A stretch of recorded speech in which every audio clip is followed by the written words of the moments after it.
Are you struggling for consistency in your sim racing? Does your iRating look like a roller coaster? If so, we have good news for you. The way to get more consistent is to first understand what you're doing differently than the professionals. And VRS is the answer. With our competitive subscription, you will have the telemetry, setups, tutorials, and everything else you need to fully analyze your driving. Our data packs and the ability to compare your driving with the best in the world will show you exactly where to adjust your inputs, change your driving line, and shave seconds off of your lap times. And our powerful and precise Direct Force Pro wheelbase and precision pedals are being used by some of the world's best drivers. All these champions agree that VRS hardware is not just the best on the market, it's also priced well below the competition. So if you're looking to upgrade to direct drive and the best pedals in sim racing, VRS is your answer. If you want to get better, get faster, and make it happen sooner rather than later, you owe it to yourself to find out why so many people are switching to VRS. You'll be so glad that you did. Visit www.virtualracingschool.com and learn why the best use VRS.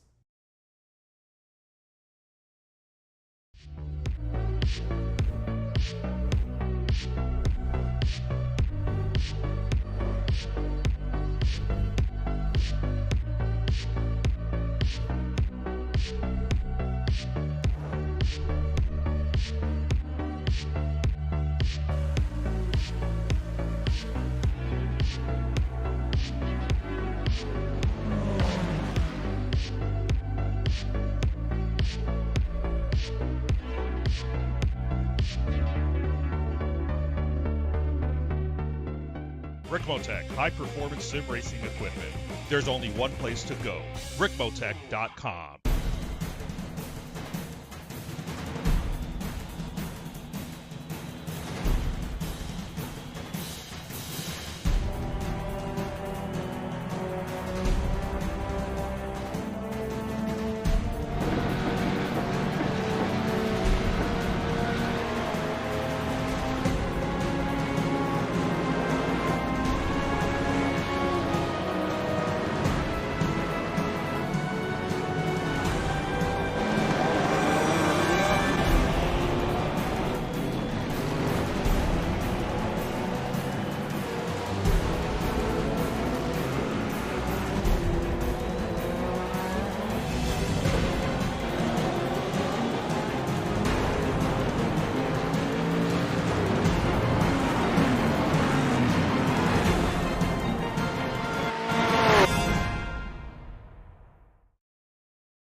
The World Center of Racing, replacing a sandy road course built on the beaches in northern Florida in 1959. It was to become not only the first oval in the United States other than Indy to stretch over 1.5 miles, but also the first multi-purpose race facility with an accompanying road course. The layout has been changed somewhat over the years, but tonight our racers will lap the same 3.5 miles and the same 12 turns made famous at the Rolex 24, balancing outright speed with handling on a low-grip, flat infield course.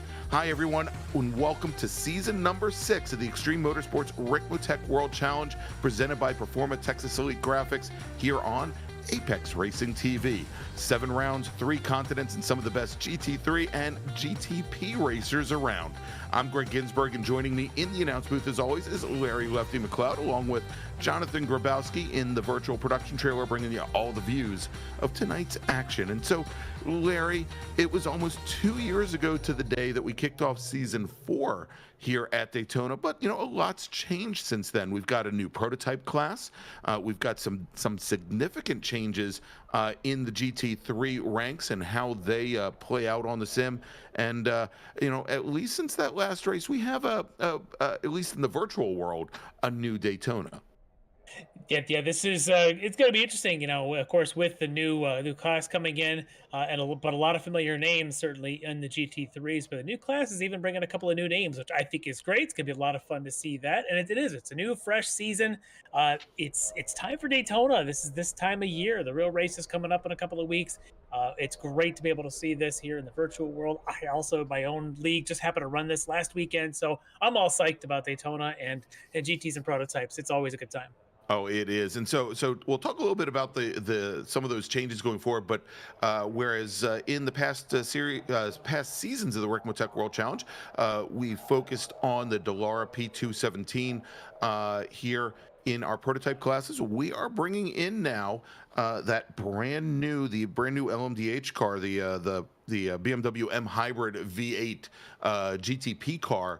From IMSA. And actually, Larry, I was just down at Sebring yesterday, and they were running some photography sessions and some late test sessions in the evening with that brand new car. Pretty darn neat vehicle out there. It does look good. Can't wait to see racing. It does, and I'll tell you, and we're going to move to the track guide here in just a moment. I did just see, if you want to find out more information about that car, amazing motorsports journalist Marshall Pruitt posted up on racer.com earlier today a BMW M Hybrid V8 Tech Tour, a video walkthrough of that entire vehicle, and you can, like I said, you can find it at racer.com in the IMSA section. Really neat stuff. But let's do this, Larry. Why don't we turn things over to Kevin Ford for our first track guide of this brand new season in the Ricmotech World Challenge. He's going to take us around beautiful Daytona International Speedway. Welcome, everyone, to Daytona International Speedway here in beautiful, sunny Daytona Beach, Florida. Great to have you with us as we provide your track guide today around this 3.56-mile road course. We will start our guide today from the beautiful 31-degree banking here at Daytona. That's right, the world center of racing, where speed and agility and endurance is what it's all about. Coming out of the NASCAR Turn 4 or Turn 12 of the road course, we're going to pick up some speed heading down to that stripe here at Daytona as we cross the starting line and head down into Turn 1. Boy, this is a busy corner, heavy on the brakes here, down through the gears. With traffic, this corner can be very difficult. You want to get a good launch up off this turn here as it takes you into Turn 2. Very slight little S section, and then down into Turn 3 here, the infamous International Horseshoe here at Daytona. Tight apex corner.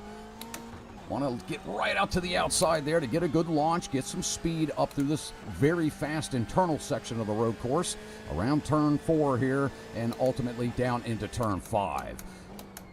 Heavy braking here, late apexing corner, let that car rotate, get right back to the bottom, and track it right out to the outside. This will bring us to Turn 6 here. This will bring us right back up to the banking as we come down off the brakes and get right back to throttle. Very difficult there, off camber and very slippery. Tough turn to get that traction to bite as we come back up onto the 31-degree banking through Turn 7. Of course, this section right here is the best opportunity for overtaking your competitors, as there is an enormous amount of slipstream here at Daytona. And coming down into the bus stop, you'll see a lot of changes in position happening here. Down through the gears, smooth entry into 8, through 9, through 10, out of 11, and then ultimately up the banking into Turn 12 as we pick up speed once again to head down that very fast front straightaway. Boy, you'll see a lot of overtaking happening here at the end of a race, certainly for that finishing lap, as this is where it all takes place. Drivers 2, 3, 4 wide sometimes, trying to take that victory and walk away with a win from the World Center of Racing. Thanks so much for being with us. There's your track guide for Daytona International Speedway.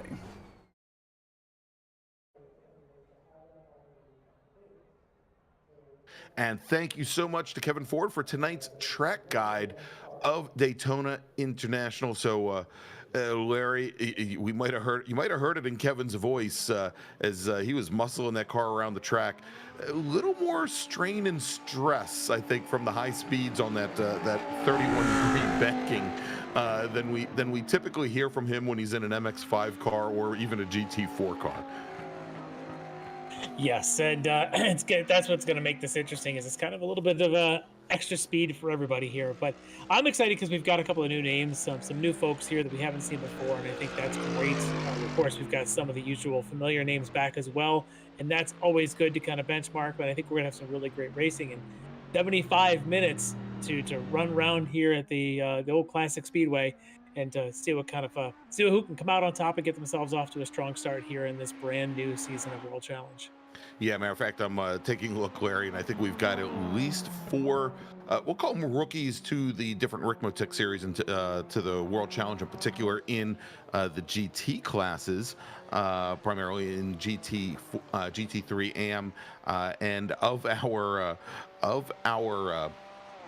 GTP field, I believe almost the entire field, with one notable exception, are rookies, and we're going to have that exception in a little bit later here, actually probably just before race, and that is going to be Marlon Jones from Lead Paw Racing. But in the meantime, we're going to let him go out and qualify and let the rest of the field go out and qualify. And as we always do here in the Ricmotech World Challenge, we're going to give our drivers 15 minutes to set a fast lap and set the grid for tonight's race. But a couple caveats out there.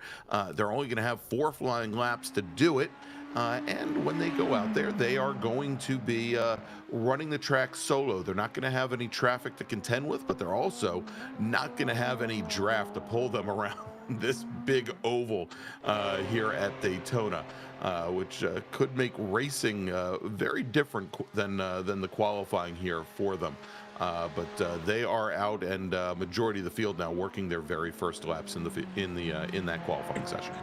Yeah, these kind of cars, there is a little bit of draft involved with these. You'll get a bit of a pull if you can line it up, especially coming out of the chicane back around down the front part of the track and then into turn 1.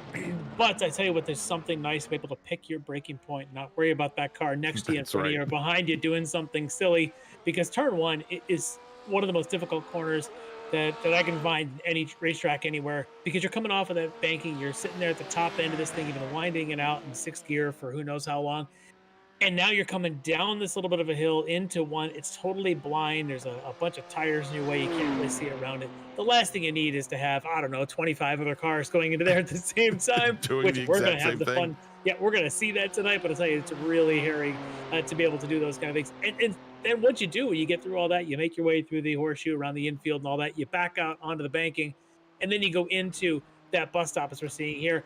And I'll tell you what, entering that, again, you'd like to be able to pick your braking point, pick your turn in. Doing that side by side with somebody else, it'll stand the hairs up on the back of your neck. You really just have to be super cautious, because sometimes it's too wide through there, and most of the times it's not. So you've really got to be cautious. And that's where most of our excitement's going to end up being here today. It's probably right there. Exactly. Right as you come through that second right-hander and waiting for the car ahead of you to pick the throttle back up, and and of course I think that's one of the keys there, is how early can you get back to the throttle, get back to full throttle, and get up to speed on the oval here. Now we do have 2 different types of cars. Of course, we've got the GT3 cars, and they're made up tonight. We're going to be seeing the BMW M4 GT3s, like Russ Ruddick right there in that beautiful green and white machine. The Lamborghini Huracan GT3 Evo, the Ferrari 488s. I think we're going to have a smattering of Porsche 911 GT3Rs and the Mercedes AMG GT3s as well. But we've got 2 different classes per se in the GT3 ranks. We've got our GT3 AM drivers, and we've got our GT3 Pro drivers, and we're on board right now with Travis Schwenke, one of our GT3 Pro drivers, and you can pick them out because the Pro drivers, they're going to have, as you see here on this Orion racing machine, red mirrors. The number boards on the doors are in red, the end plates are in red, and the windshield banners in that bright red color as well, whereas our AM category drivers in GT3, like our provisional pole sitter in AM right now, Bobby Childs, in that D2D eRacing Ferrari, that machine here with green mirrors, green number boards on the sides and on the hood, green end plates on the wings, and that bright green windshield banner across the top of the windshield. And of course, Larry, it's funny, I say this all the time in the sports car series, that if you can't tell the difference between a GT car and a TCR car, get the eyes checked. But if you can't tell the difference between one of our LMDHs, or pardon me, GTP BMWs, and there is Palakui Grant, who is our fastest of the GTP drivers in practice, and a GT car, well, maybe get the eyes checked a little bit, but they will have blue number boards, blue windshield banners, blue end plates, you name it, it's blue. But hard to mistake the front end of that, and more importantly, how much the camera shakes around when they drive right by. Oh my gosh. Well, so these new cars that are out there, these things are somewhere around 650-ish horsepower out of this turbo V8 hybrid, the whole thing, lots of power. You had mentioned earlier that in past seasons of World Challenge, we were running the old RP217, the LMP2 car. To give you an idea, I just ran that combination, ran the LMP2 cars on Sunday in a little private league. Nobody's out there, setting the world on fire with our pace, but fastest cars, if I recall, were somewhere around a 137.0, maybe in the 136s on a fixed setup.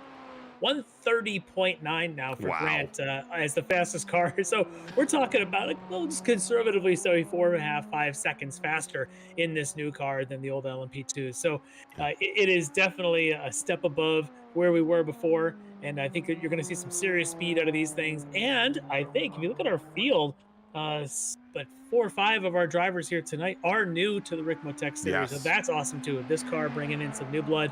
Really be interested to see who becomes the cream of the crop here to start out tonight's season. Yeah, indeed. And to give you an idea, just on top speed, of course, out on the oval, both Paulo Cui, Grant, and Tom Pichette, who is also new to the series, top speeds 208 miles an hour recorded, and currently fastest through the traps in the GT cars. Actually appears to be, and this is maybe a bit of a surprise, Bobby Childs in the GT3 Am Ferrari, 195 miles an hour in the traps. Next fastest that I can find is 184 for, Bruno Bellini, also in one of the Ferraris, another newcomer to the series. But I was looking at, for example, like Travis Schwenke in the BMW M4 GT3 with 181 miles an hour as a top speed, or Robert Hartley at 182. So you're and that's actually kind of surprising, Larry, there, that there's almost a 15 mile per hour spread on the banking between the Ferraris and the BMWs.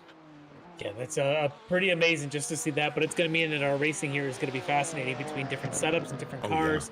We've got a pretty good spread of makes here in this field. And that always is interesting to me, that everyone didn't just jump into the same. Yes, we do have a lot of BMWs, both, of course, from our GTPs, but of course, even in the GT3s, a lot of BMWs, but we certainly have our share of other makes here in the field. And I think that's pretty cool. It shows that they're getting pretty close to getting this balance of performance right at the iRacing level, so that the admins of this league don't have to do any, we don't think. At least not right now.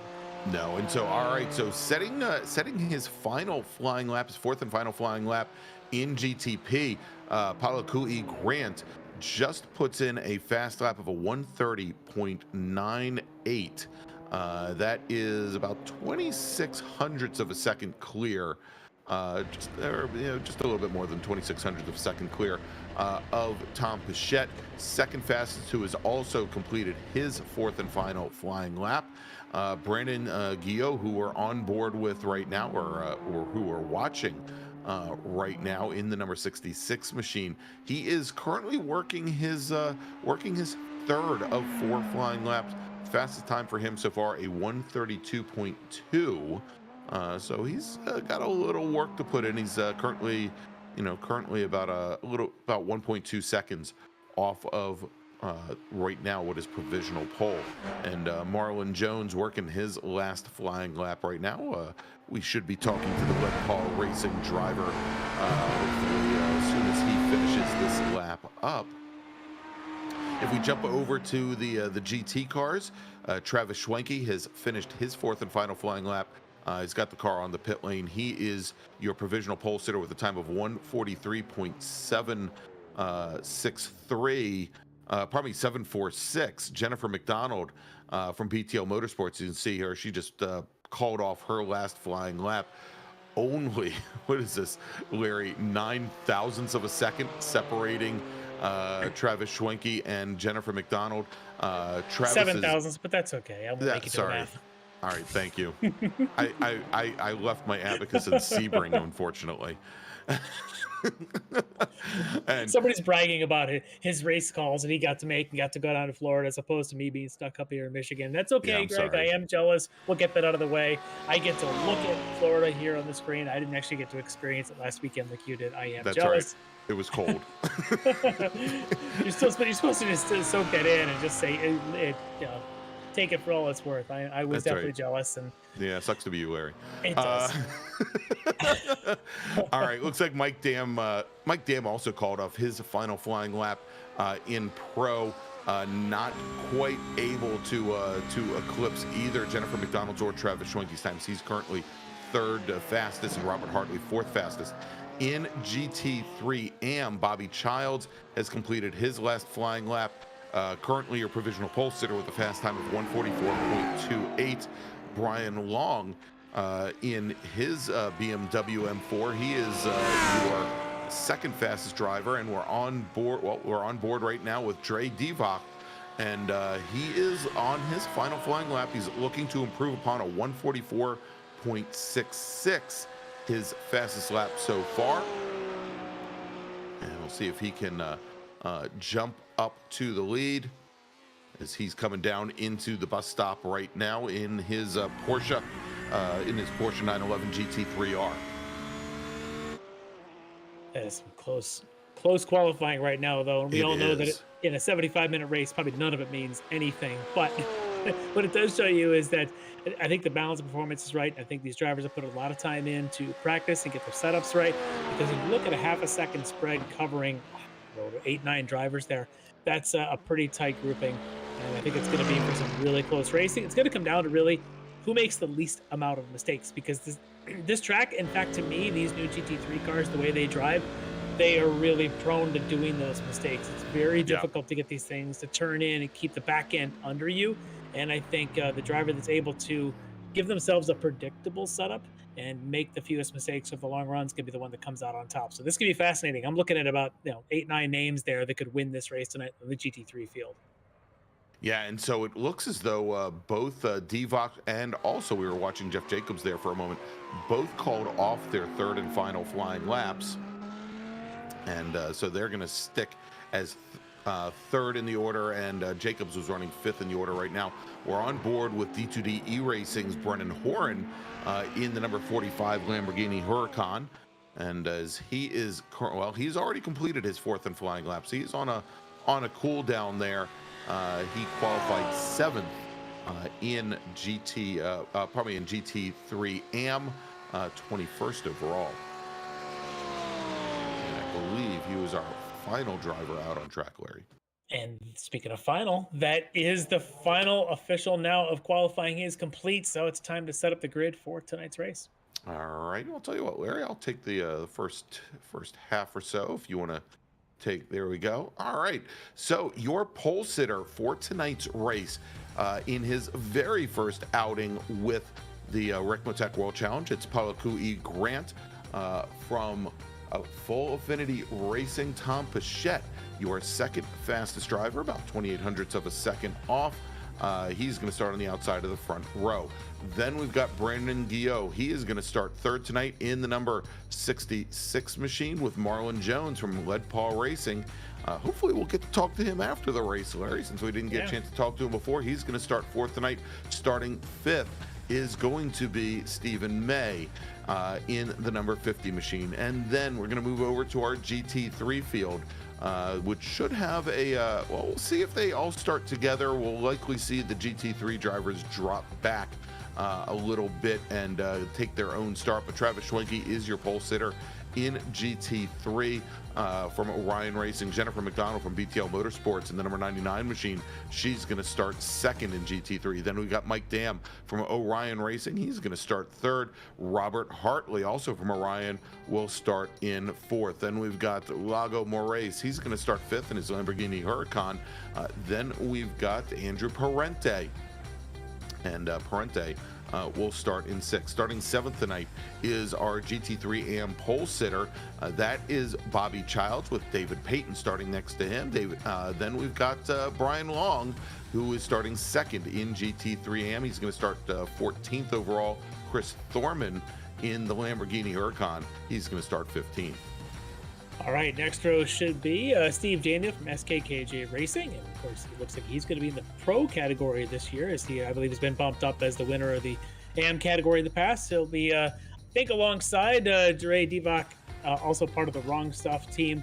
They're starting this field here in, I believe, 12th. You've got then Raymond Rio from Carib Racing. And that'll be starting in the GT3 in the 12th spot. Next up is going to be Jeff Jacobs, SCCA Foundation, of course, is sponsored there. He'll be lined up alongside Andrew Packer, C67 Sim Racing. Next row is going to be Brennan Horn, D2DE Racing, and Nick Horvath from Lead Paw Racing. We've got Russ Ruddock, one of our Flying Tortoise Motorsports entry, alongside Bruno Belny and Bruno Racing.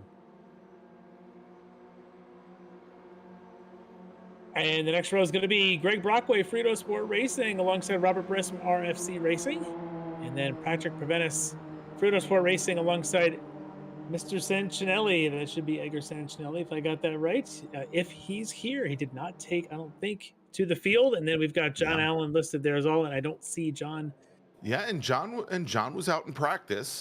Don't see him here on the starting grid as the pace car is leading our GTP field around now. And as you can see, our GT3 drivers have dropped off. Pace car now on the pit lane. Palakui Grant is going to lead the field, and the green flag is now in the air. A very early green flag for our GTP drivers. We do have a real-life starter there giving the start signal to the drivers, and they now come down into turn number one. Grant going first down in the turn one. Tom Pichette slotting in right behind, and then we've got Guillaume, Jones, and May all 1, 2, 3 as we jump now over to the GT3 field. They have just now gotten the green flag, and we've got the two Orion Racing teammates there, Travis Schwenke and Mike Dam, getting great jumps from the inside lane. Jennifer McDonald, who was on the outside pole, got a bit of a rush from the inside. I don't think she was ready for that early green flag. And moving up now into third place is Lago Moraes in the Lamborghini, the number 9 machine. Then we've got McDonald Hartley from Orion, then Andrew Parente, Bobby Childs, then sitting 9th overall, and he is 6th in that group. Yeah, Jennifer McDonald, really, of the front couple of rows, the GT3 is the one that made out the worst in that group, unfortunately. Like you said, maybe that early green sort of caught her off guard a little bit. She's dropped back down to the 4th spot there with Mike Dam and Yago Marais jumping in front of her. Hartley, though, right behind her there, the other of the Orion drivers behind Jennifer. There you can see there in the BTL Motorsports entry. So this will be interesting as they make their way onto the back banking here for the first time. All right, Larry, early on, it looks like one of our GTP drivers, Tom Pichette, had a bit of an incident trying to get heat into those tires. Let's take a look and see exactly what happened here. A little bit of rear brake lockup, looks like, as he came into the second horseshoe there for the first time. Ouch, that is a backwards into the tire barrier at a pretty good clip. That is going to damage his car. He should probably have to take into the pits to get some repairs, and it looks like he is. Yeah, indeed, Larry. He is just now pulling into the pit lane where he's going to get some repairs. That's going to drop him quite a bit down through the order. Looks like perhaps Dre Divac in his Lamborghini also having some issues. One of our GT3 AM drivers. We'll take a look there and see what may have happened. All right, let's take a look. As we've got Divac back on track, but let's see exactly what happened to him. And I think it was coming down into the bus stop chicane here, Larry, as he gets a bit of grass as he goes to the inside and gets a little grass on the exit as well. Yep, looks like he might have been able to avoid contact, but unfortunately for him, yeah, it's tough sometimes to get the car to rotate middle of that bus stop, and if you don't, it just pushes you deep, but you want to commit to the gas and get going. I see somebody off there as well. I think that's Andrew Packer in the BMW that's just going around right as Divock was coming back to the infield. Let's see exactly what happened to the 67 machine. Ooh, a lot of contact there. Looks like he made contact with the wall, and then one of the other drivers passing by may have also hit him as he's just sort of sitting duck just at the exit of the first corner, just trying to get his way again. Hopefully the contact isn't bad. And for Andrew, his car will be all right. We'll see if we could back it up. There's a little bit of a wrinkle. Some would say an improvement to that BMW, but it's a little bit of a wrinkle on the front of his car. We'll see if that hinders his performance as we flash back out here to the leader. All right, Larry, let's see exactly what happened to Packer coming down into turn one here. See if there was some contact or perhaps maybe he just lost the rear end. Yes, he did. Exactly. Oh! And wow. That's a lot of wall. That is. And yeah, maybe that is an improvement on the front of that BMW. This one, though, however, looks great with its wide open grills. Oh, it does. It absolutely does. And we're on board right now with Palakui Grant, first-time runner in the Ricmotech World Challenge, our fastest driver in practice and obviously in qualifying, our pole sitter. And he is now already, as we're working lap number 3, opened up almost a 3-second, or probably almost a 2-second advantage. 3 seconds over Brandon Guillot in the number 66 machine. Well, yeah, most of the field here in these GTPs, this is their first Ricmotech race, of course, for Palakui. This is his first. He's having a pretty successful start to his race. Tom Pichette, we saw him have that rough rear brake lock up there. It's his first race, probably not the way he was hoping to start his inaugural. But this guy we're on board with, this is Rob Hartley, certainly one of the biggest veterans we've got. Yes. Runs all of the Ricmotech series, runs these, the sports car series, the classic sprints, runs them all. And he's fast in all of them there. Full Orion trim, but he's got to get his way around what's already a pretty quick Jennifer McDonald, who had a little struggle with the start, lost a couple spots, but Hartley is going to struggle to get around her. Jennifer's shown to be pretty quick here in these GT3s early on, and as I mentioned, the qualifying times are all very close, so it's going to take some help to get by. A little draft, but I think it's going to take even more than that. Someone's going to probably make mistakes for passes to happen. As you can see, even right behind Hartley is Parente. Andrew Parente looking pretty quick coming out of the bus stop there in the Lamborghini. You can see he's got a run going now. Yeah, he's got a very good run. Questions of whether or not he's going to step high and try to get the number 3 machine there. Maybe go around the outside. You'll know that, of course, as you mentioned, going down into turn number 1, you always have that challenge. It's very wide. It's unsided to go inside. But also, if you have to hold the car to the outside, Larry, here as you come into turn 1, there's not a ton of grip just over where those white lines are coming in off the infield or coming off the oval. Very hard and difficult to make a pass from the outside there. Typically, when you go to defend, what you usually end up seeing is cars slide right underneath you as you push out from the apex. So we'll see here, but you can see now also under the draft, whereas going into the bus stop, McDonald and Hartley and Parente were maybe around 6 or 7 car lengths back from our top 3 of Schwenke Dam and Moraes. They are now right back in the thick of things. Well, Parente's maybe fallen off just a little bit as they went through the infield section before coming back out on the pavement. It looks like we had another driver perhaps off, over at the Bellamy. Yeah, in that Ferrari. I think we got a replay queued up. Let's take a look. Yeah, it looks like he had some problems at that second horseshoe.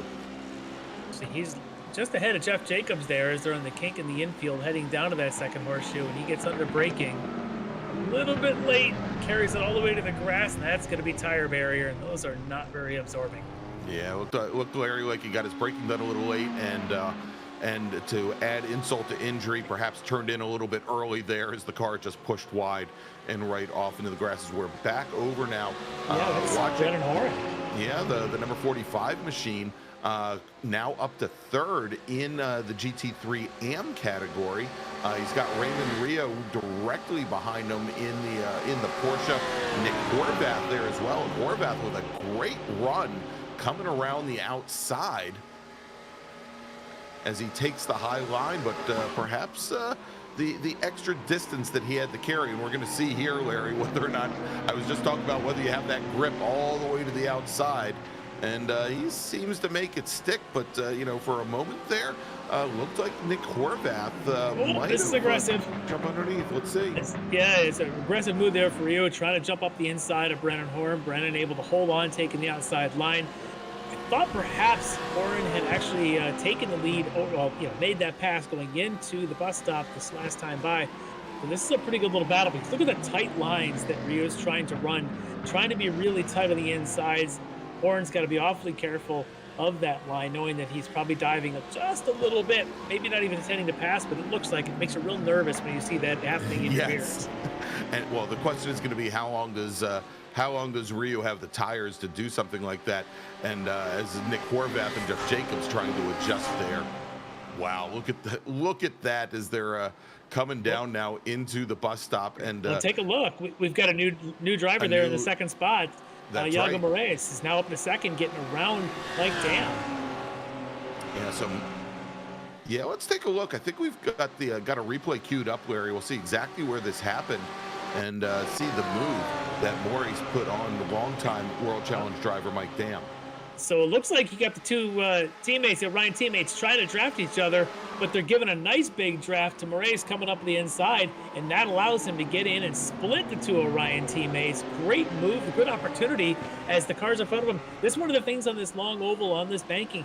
You can't really just expect to push, and you know, this isn't Miata's doing bump drafts. These GT3 cars, if you get a run, you gotta go. And I think Mike Dam might have just learned his lesson, that maybe next time, just take your teammate. Don't worry about the pass, because it's actually faster to leapfrog than it is to sit there behind someone. And you know, Larry, it looks like Maurice may be driving his mirrors a little bit now. A little bit.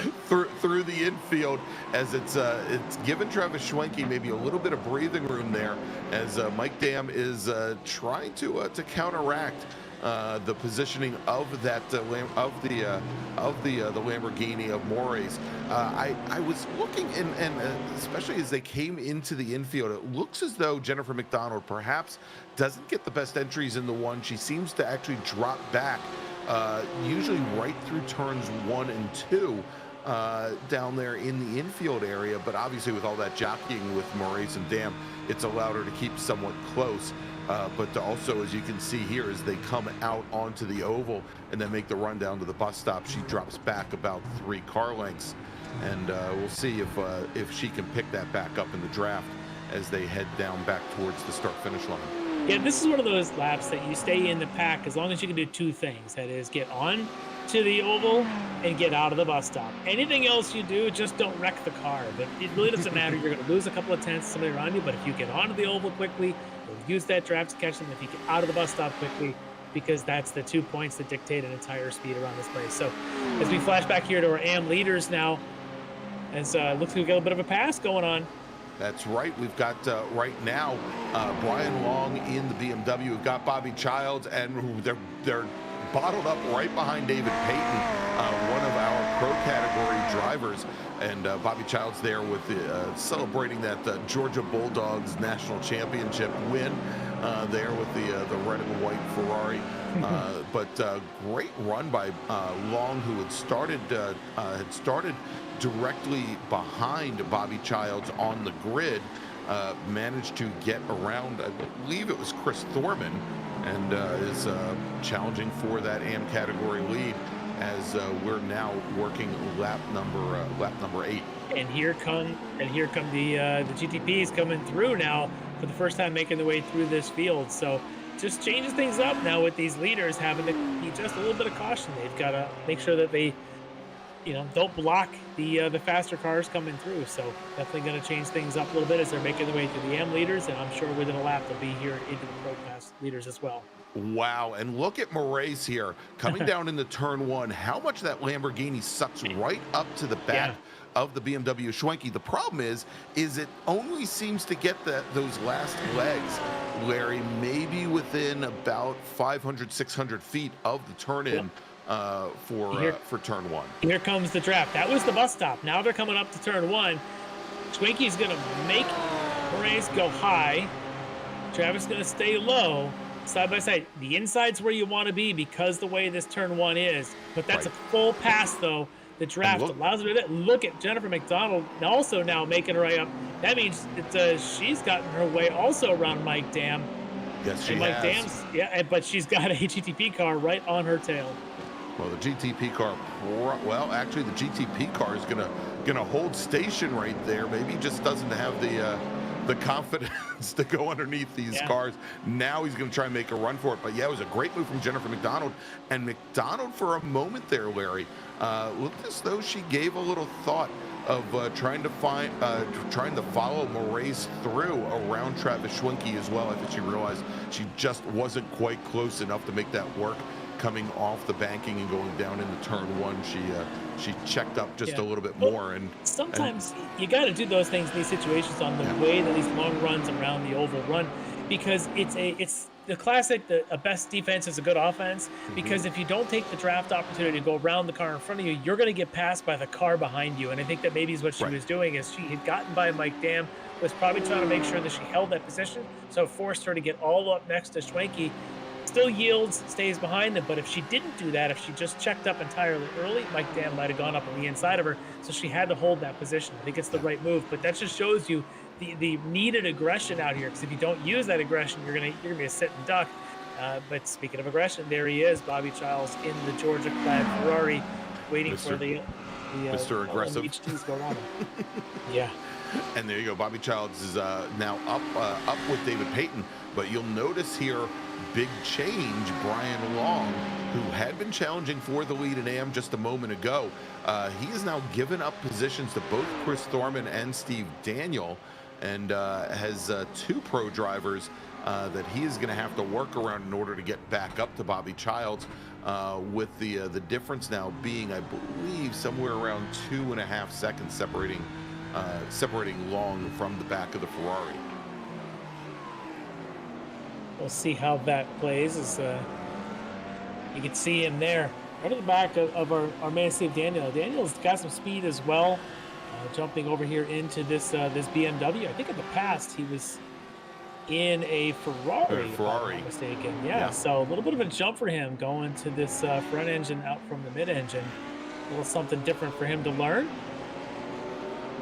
As we've got the leader, Moraes, now leading the GT3 field.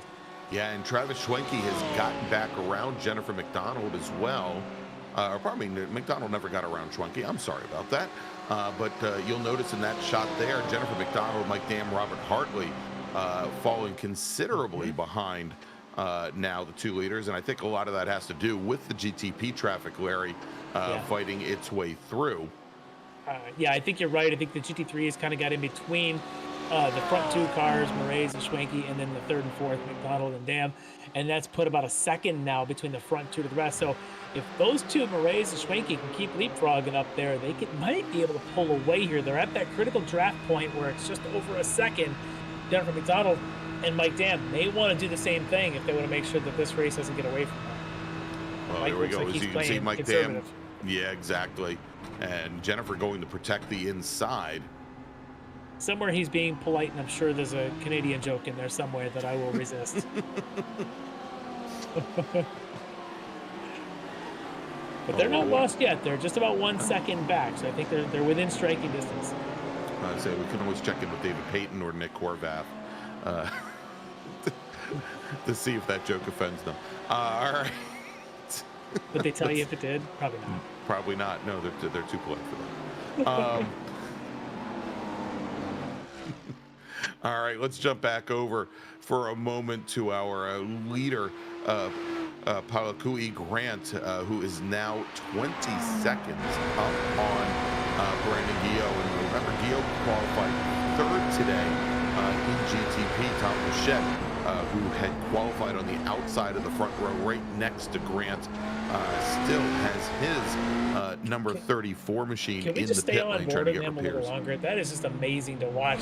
After being on board with a couple of GT3 cars and now jumping on board of this, just look at the apex speeds and then how late it can brake, knowing he's going 208 miles an hour on that front straight. Still, look at the closing speed here on Robert Brist. I think we're going to get a full lap on board. So you're going to see him come into the second horseshoe here, just kind of toss it in gently. Hand motion. A little bit understeer there. But Probably needed with as much horsepower as this thing's got. But throw this thing onto the banking here and just lay into it. You see this thing accelerate. The way that you see it come into the bus stop, how late it will brake, and how much speed he carries in a high-speed chicane bus stop.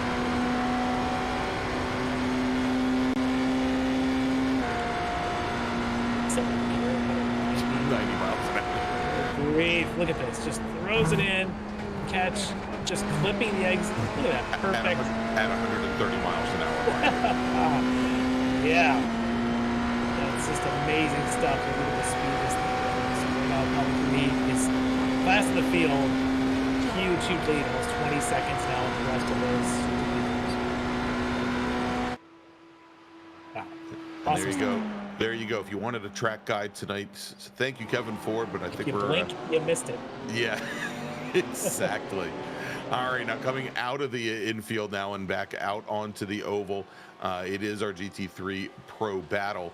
And we're looking right now a little bit back from our leaders, looking at Jennifer McDonald, Mike Dam, Robert Hartley, the three BMWs, the BTL Motorsports BMW of McDonald, and then the two Orion cars as they try. And Dam has been quite polite, Larry, as I think he is. I tell you what, though, it's the right choice, as Jennifer's done a great job to cut this down to 6.5 tenths here between her and Travis Schwenke in front. So I think she's doing a fantastic job, and Mike Dam's recognizing it, saying, all right, Jennifer, pull us through. Let's do this. All three of them, McDonald, Dam, and Hartley. Looks like they've gotten finally a gap on everybody behind them. Back to Parente and Peyton. But these three chasing the front two, and it looks like we got a pack of 5 again. Oh, and here we go as Schwenke attacking our Lamborghini of Moraes, and moving back into the lead now is Travis Schwenke. So drop Moraes back into second, and even just that little move there, Larry, brought McDonald, Dam, and Hartley back up in with the lead pack. Now we'll see if McDonald can keep the pace here through the infield. This has been, I think, where obviously what's challenged her, the straight line speed. I don't think there's going to be much of a difference between the different BMWs once you get on the oval, dependent on, of course, your exit speed here out of the infield. But she's right back on the rear of the number 9 machine for now. Yeah, and the oddball in this group, of course, is that Lamborghini of Dialgo Moraes. And I wondered if that car is a little better under braking, a little bit better under that moment of acceleration, putting the power down with that mid-engine. But I wonder if it does lack a little bit of a top speed. It seems to be trimmed really well. If he's got a draft, he can run. I'm just not so sure if it's the one you want to be punching that hole in the air.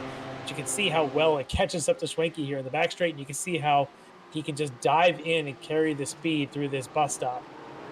Yeah, and as far as trap speeds go, Larry, so far, Moraes has been a little bit down from the BMW's top speed of 177. Schwenke, our leader, not that much faster, 179. McDonald, Dam, Hartley up in the 180s at this point. So yes, the Lamborghini is perhaps down a little bit on top speed, but I think, as we also saw, and I think you got it right, able to carry certainly more speed through the corners. When he made his pass for the lead on Schwenke a little while ago, he was able to essentially motor past. But he's going to go to the grass. He's got himself a little bit of turf mowing he's doing, and that's going to carry him all the way into the grass outside. Oh, and did he brief avoid contact with the wall?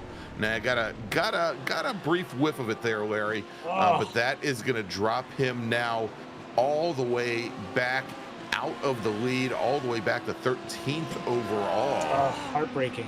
And 8th in pro. Yeah. Oh my gosh. Yeah. Yeah. So let's take a look. And I was just about to say, Larry, that it looked as though the previous time he had gotten around Schwenke, he had a great run from you watch the him here, apex he of 1 gets to the 2. turn in right. He's good, but as he gets into these little bit of S's here after the first corner, just pushes him out, and all of a sudden he's a passenger. The car is not going to slow down. Nothing he can do. He's trying. Really makes a heck of an effort to slow down there. Just lightly rubs. I don't think he's going to have any substantial damage to anything to slow him down, But I'll tell you, his ego took a pretty big bruise there because he was running really strong, and Very that's going to strong. hurt him, as you say. About 8 spots he lost. All right, so that is now going to move Jennifer McDonald up into second place in GT3 Pro with Mike Dam, Robert Hartley, and then Andrew Parente. You can see Parente's starting to close things up just a little bit, about a second off of the lead pack. He's totally looking like, wait for me, guys, come on. Right. Well, you know, and interestingly enough, we were talking about the top speed for the top speed for Moraes. Parente also down quite a bit compared to the BMW, is only about 174 miles an hour. Well, so right now he needs top speed because the out in front of him is that full-on train of BMWs is going to be just drafting front to back all the way around, and he's right now alone as we've got a move for the lead. Jennifer McDonald now to the front of the field ahead of Travis Schwenke, and I wonder if there was something going on with Schwenke giving her that opportunity. She takes it, and now we've got another new leader. Yeah, let's take a look at the replay here, Larry, because it looked like she went right around the outside, going through the She starts to the inside. This is awesome. She gets a great run off of turn 1, holds it, and gives her the outside point here under braking. And brakes later and holds it line. This is beautiful stuff. Yeah, a little bit of contact there, not much, but she was much just room, did she? no, she did not. But she was a good 10 feet later on the brakes, and just I don't think Schwenke knew that was coming at all. Yeah, even though he was defending the inside. Yeah, it was great stuff. So Jennifer McDonald is your new leader here in GT3 Pro. Schwenke second, Mike Dam, Robert Hartley. So that BTL Motorsports car, she's got the 3 Orion BMWs right on her tail. And now there you go, Andrew Parente. He is part of this train as well, and it is a long way back to our next driver, which is Bobby Childs. Yeah, it's that effect of if there's any kind of a slowdown, some kind of a swapping of positions, and that's what it was there between Jennifer and Travis. Slows all 5 of them down, or 4 of them, I should say, leading to the 5th, catching them, and that would be Andrew Parente. Now, happy to be back there with his friends, so now we're back to having 1 Lamborghini and 4 BMWs in the front 5. It's, for a moment there, I thought we were going to lose that, but we're back. Have our token Lamborghini in the field. As now they've got one of our GTPs wanting to knock the door and get on through. This is going to be fun. Yeah, and that is coming down, I believe. Let me see the paint job there. I believe that might be our leader. That's our leader. Yeah, that's Grant in the number 71 machine, and he's trying. Yeah, he's trying, but I think he also, Larry, I think he hopefully realizes he's got about a 20-second lead on the next GTP machine. He seems to be picking and choosing wisely, knowing that he doesn't want to interrupt this battle any more than he has to, and he's got time in the bag. 1 car at a time. Smart.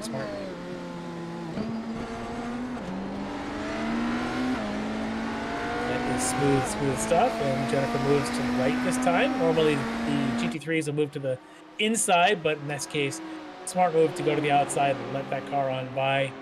No harm, no foul. Nobody changes at all. That was how it is done, textbook style. Yeah, and you saw there McDonald had a great lead, a great advantage of about 6 car lengths coming off of the oval, or probably coming off the infield, Larry. Here we'll see how long it takes for the Orion drivers to draft back up. Schwenke, I think, as we saw in the very last lap as they were coming down into turn 1, I think had some designs on taking the lead back, but we'll see what he decides to do here, as he's still about 2 car lengths off the back of the 99 machine. Schwenke's had his work cut out so far tonight. Of course, had the battle there with Iago Moraes for that whole first 20 minutes, swapping positions, and finally Iago's got his issues. He thought, okay, I can settle in, and here comes Jennifer jumping right on in and saying, well, if Iago can do it, why not me? And she's right. She was very clean, doing the smart thing, getting good clean exits. And as I said at the top, what matters around this place is minimizing your mistakes. You don't want to make big mistakes around here. You got to keep it clean, because those positions will be lost if you miss a braking point, miss a turn in. As we flash here to this little battle, it's Jeff Jacobs trying to make his way around Raymond Ryu. Yeah, another new face in the series here, and Jeff Jacobs, he's also going to worry about Nick Horvath right behind. Ryu currently running 4th in AM, with Jacobs 5th, Horvath 6th, and then Russ Ruddock not all that far behind either. As we can see there is Jeff Jacobs taking an inside line into the horseshoe.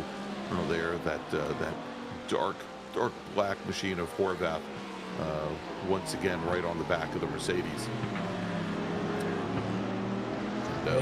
Actually, one of the few French drivers that we've seen here in the field, so it's great. Also, Bruno Belny in the field is also, I believe, hailing from France. So really going full on global, not just North American here. With we've obviously had plenty of Canadians and Americans, but it's great to see the rest of the world. I believe Moraes may actually be from Brazil. I think so. So we may be represented, Larry, by the same 3 continents that we will be visiting this year this season on the World Challenge. Certainly at least 2 of the countries, because we are going to have round number 4 of the Ricmotech World Challenge will be at the Autodromo Jose Carlos Pache at Interlagos. So see what Moraes, if he pulls out all the stops in his home race. Not going to be going to Magny-Cours this season, but we will be making a couple of stops in Europe. We're going to be at the Hungaro Ring. Actually, our only stop in Europe is going to be at the Hungaro Ring. Yeah, Magny-Cours, one of probably the newest track released here on the iRacing platform. If you haven't seen it, check it out. Very, very cool. There's world famous racetracks over there on the European continent. So awesome to see it there. And, we mentioned about these French drivers. I can't go understated here is you realize what time it is right now in France. It's coming up on about 2 o'clock in the morning. 2 in the morning? 3 in the morning, actually, I should say. They're about 6 hours ahead of East Coast time, US. So yes, they're coming up on 3 o'clock in the morning. This is pretty awesome to see these guys and the commitment to come out and race in a league like this and putting in the time and effort to be up this late. I think it's awesome, and we're not allowed to root for anybody, but I certainly can recognize and appreciate the effort they put in. And if they succeed, well, that's pretty cool. All right, we were on board there for a second with Ryu, who's now opened up a bit of a gap back to Horvath, who's gotten around Jeff Jacobs, Russ Ruddock as well. But all the while, Bobby Childs continues to hold a pretty stout advantage over the rest of the GT3 AM field. We'll see here, you'll notice the driver right behind him is Moraes in that Lamborghini, trying to work his way back up to the rest of the pro field. If he can get around Bobby Childs, he's got nothing but pro drivers ahead. Oh, and that's Bobby damaging the new paint scheme a little bit by rubbing the wall there. Didn't quite see how that was caused. Yeah, I didn't see any contact between he and Moraes. Let's take a look, Larry, see exactly what happened. Is Bobby Childs comes off the oval into the infield, looks like late on the brakes, and did he just lost the rear of the car. Just a little bit too much power, a little bit too much of the skinny pedal, and started sliding it around just enough to then catch a wall on the inside. That's unfortunate for Bobby.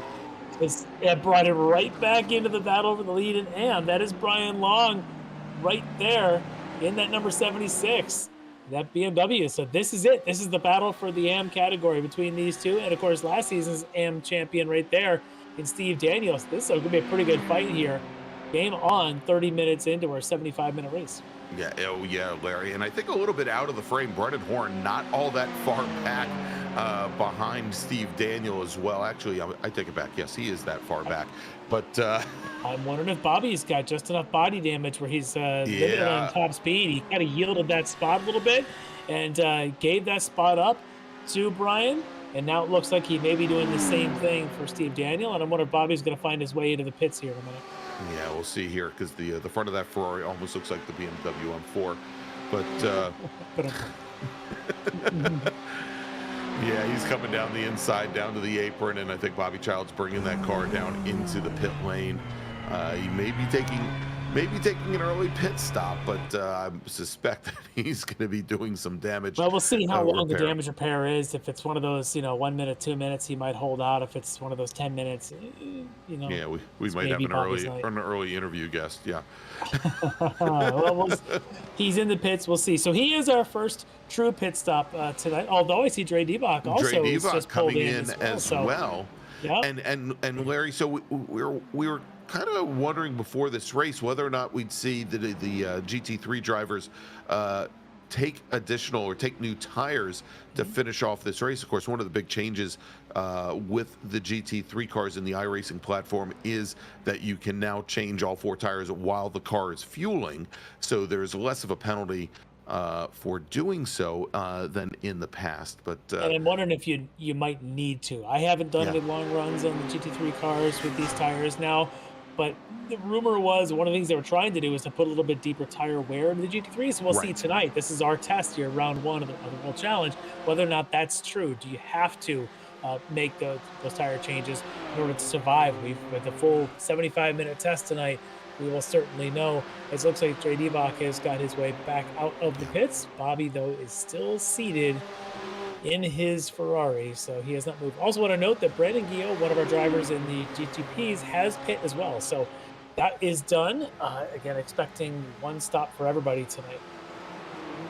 Yeah, and so we thought exactly 1 stop for everybody, and a little surprising to see the well, actually not so much. I think we're right about the right time for the GTP cars to come in. We thought that the pit window for the GTP cars was going to be very, very short. Larry, matter of fact, we were originally looking at somewhere probably between laps 23 and 25, and we've just gotten word from actually Jonathan Grabowski. Appears that our 2 drivers that were running under the French flag may be from Martinique. So perhaps not the time zone issue that we thought, Larry. No, and that's it's certainly, hey, it's still 10 p.m. there, but right. I wonder if we could call our next race from there. I wouldn't mind if they've got. It's got to be a little better than Detroit. If they, I was gonna say obviously they've got good internet connectivity. I wouldn't mind calling from the islands. Awesome stuff, though. All right, Larry, let's do this. As looks like Brandon Keogh is in the pit lane right now with his number 66 machine, and he's going to be, it looks like he's got the lights back on. He should be coming back out real soon. Let's do this. Let's take a quick break. Thank some of our sponsors, and when we come back, we'll take you all the way to the checkered flag here from Daytona. You are watching the Ricmotech World Challenge presented by Performance Texas Elite Graphics, and we'll be right back.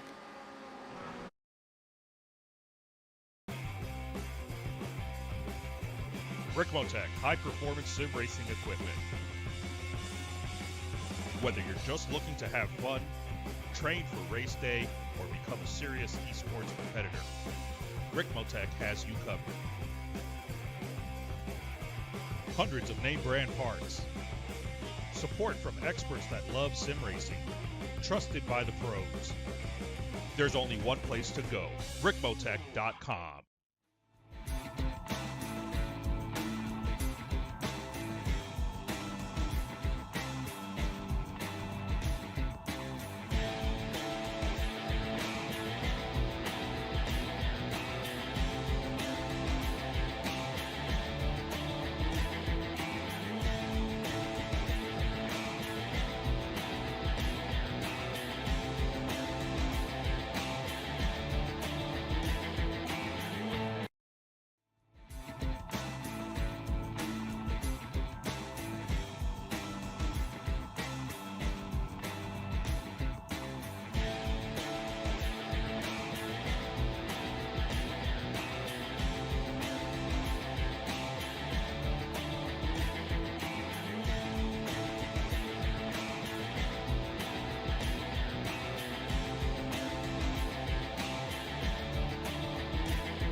Ricmotech, high-performance sim racing equipment.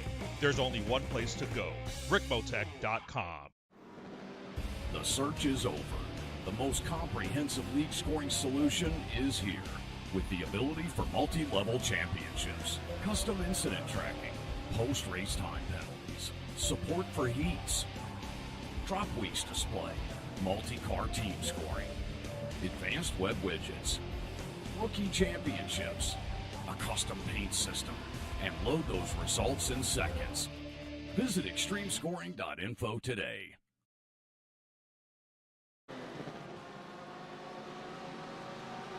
and welcome back to Daytona International Speedway for the first round of the Extreme Motorsports Ricmotech World Challenge presented by Performance Texas Elite Graphics. I'm Greg Ginsburg, along with Larry McLeod.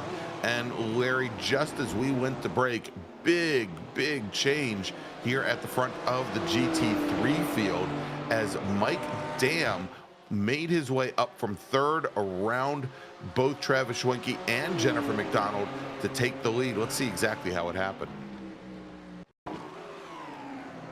Yep. Looks like he took the outside, Jennifer took the inside. They are side by side through this little S wiggle, but it looks like Dam holds the line this time, not giving it up. Breaks just as late as Jennifer does, but now he's got that nice inside line, gets that power down. You can see right behind him, Schwenke almost follows suit, but decides to not go side by side through the kink on the infield. Smart move. That's a tough place to do that. Yeah, very tough place to be caught to the outside, exactly. But you know, when Jennifer made the pass earlier, they were in the same positions. She was just able to break and go around Schwenke at the time. So interesting there that Dam's showing the inside lines actually where you want to be. All right, and we've got some of our GTP cars now coming into the pit lane. We did notice that Brandon Guillot, he is still in the pit lane in the number 66 machine, right where he was when we went to break. There may be something wrong with the driver or the equipment or something along those lines. We also have our leader, Grant, now coming down the pit lane as well, and you can see he's up in the air. He's definitely taking some tires on that machine. Well, they, more than 20-second lead at the time. I don't think that was much of an issue as he's built up some pretty strong lead so far, as it looks like his nearest competitor, Stephen May, is also making his way in. Yeah, so it looks like we've got the majority of our GTP field now coming in. We've also got many more of our GT3 drivers coming in. We've got Steve Daniel in his BMW in. We've got Raymond Ryu, who is running third in the GT3 AM. He's in the pit lane. He's now fallen to fourth position. Brent Bourne in, as well as Greg Brockway. Looks like Bruno Bellny in his Ferrari in as well. So a good portion of the AM category coming into the pit lane right now. And we can see there, Larry, the number 62 machine of Brockway definitely taking on tires for his Ferrari. And he's now back underway. Bellamy a little trouble finding his spot as we were on him there for a second. Looks like he's finally done that. As you mentioned, Brockway now finished up with his service. He's back underway. Interesting the way this and here we've got Mike Dam in from the lead of the race. The oddball, looks like the rest of the pack he was with has continued on for another lap, but he's going to go ahead and try the odd stop maybe and try and hold ahead of the field. This is interesting for Mike Dam. And we suspected that for the GT3 cars, they'd be taking their pit window between lap 20 and 24. And right towards the end of the window, Brian Long now pitting in from the lead in GT3 AM. And Long has gone up in the air, so he may be doing tires. But yeah, I think we don't see that from Mike Dam. Yeah, so the question will then be whether Jennifer McDonald or any of the other Orion Racing drivers decide to take tires, because that could be the deciding factor here tonight. But Jennifer McDonald now back into the lead. Mike Dam's pit stop wasn't anything to write home about. It was only a 29-second stop, so it wasn't like he was substantially faster than anything else we've seen, a couple in the 30s, but let's see what this pack does here now, led by Jennifer McDonald as well as the teammates of Mike Dam. That would be Travis Schwenke, Roman Hartley, and of course Andrew Parente in that group. Let's see if any of them come in as they're just making their way to the bus stop here on the back straight. And so, one of the things also, Larry, and this may shake things up as far as fuel saving strategies for the GT3 cars. One of the other changes that was made recently for all of the GT3 cars on the platform is that these cars will no longer burn fuel. Wow, as we see Jennifer McDonald cutting right across the nose. Yeah, all four of the remaining leaders coming down in the pit lane. McDonald, Schwenke, Hartley, Andrew Parente. It looks like Chris Thorman coming in now as well. This looks like a race to get out of the pit lane, like in NASCAR here, as we see now Jennifer McDonald definitely taking tires, but I don't see the any of the Orion cars though. No. The Orions are not up in the air, which means the Orion teammates, and we know the Orion team is really good of sharing their setups across each other. I would suspect they do a lot of practices, including some longer runs. So maybe they know something we don't about the duration and the ability for these tires to last a full 75 minutes at a track like Daytona. But for Jennifer McDonald, let's see how much time it costs her. She's not moving yet. The other three are.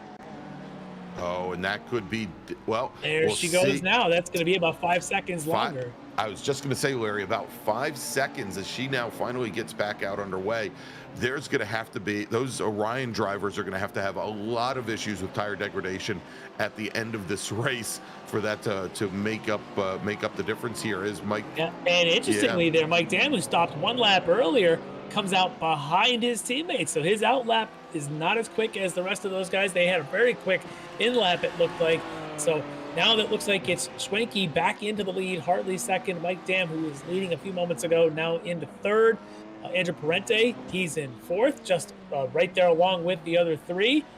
And then Jennifer McDonald, 4 seconds back. Let's see if she can close that up here with about, we'll call it about 35 minutes to go here in round one. This is going to be interesting. It is, Larry, and without any kind of draft with her there out all by herself, that may be problematic. Of course, she may pick up some other drivers on track this, next time by, some of the drivers on the pit lane take back to the pavement. But devastating there for Jennifer McDonald, who had been leading this race, now find herself in a very I will say, fifth place. If she believes the car is faster on those, and she's got confidence that the car is going to behave better on those, a 4 or 5 second, deficit isn't a huge amount to make up for. Now she's got to get heat in those tires. You can see there she struggled at the second apex there at the bus stop, but once this car is into its groove, she might find herself a little quicker, and she's got the ability to pick her own apexes. The problem is she's just lost almost another second here on this lap alone because she's still warming those tires up, whereas the Orion team and Parente, of course, with them, all have warm tires, and now Mike Dam and Rob Hartley are playing a bit of a leapfrog game as Dam jumps ahead of Hartley. These two have to work together because they are a second and a half back, almost 2 seconds back of the leader, their teammate, Travis Schwenke. And they're not being efficient about it. No, I was just going to say, Larry, definitely not, I think, the way they had planned things out on the chalkboard there, as Dam went in a little deep, couldn't get the car turned in for turn number 2, and you saw Hartley had to check up just a little bit to give racing room to the number 93 machine. So, but, it's one of those, it's very difficult to get on the brakes coming into one regardless, when you're by yourself even. But when you do it now with a giraffe, you get about 4 or 5 miles an hour extra speed. You got to back that braking point up a couple of feet. And if you don't, you're going to get pushed all the way to the outside, down the hill that is this turn 1. So I'm wondering if Mike Dam struggled with that a little bit. If he just caught the extra draft, thought this is great, and then forgot to brake where he needed to. And it cost them. So they've got to work together again to catch their teammate Schwenke. I just got to keep our eyes on Jennifer McDonald's gap. She's still about 5 seconds back from Andrew Parente there for the 4th spot.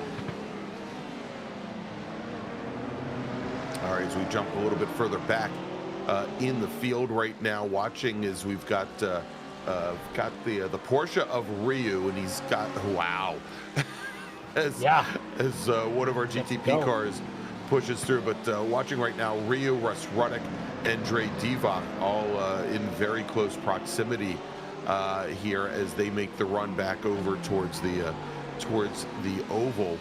This is currently the battle for 5th position in GT3 AM. And 2 of these drivers new to the series. And of course, again, want to welcome them to the World Challenge.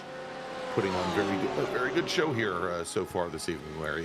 Now we jump and take a look here. Is Iago Moraes side by side with David Payton coming down into turn 1. Now Moraes, former GT3 race leader, here had that off coming through the international horseshoe just a little while ago, and he's trying to find his way back up to that lead pack, but I think he finds himself now, about 5 seconds in the He's rears more of like Jennifer 10 McDonald. seconds back from where Jennifer McDonald is. Yeah. So that off cost him a lot of this race. And it's I tell you, it also shows you the pace that the front pack have had, that they continue to just clip fast lap after fast lap. That Moraes, as good as he is, just can't make up any ground on them. This is looking interesting. Yeah, as Ryu goes very wide through turn 1, lets the BMW of Ruddock through, and we'll see if Divock can attack here as well in his Porsche.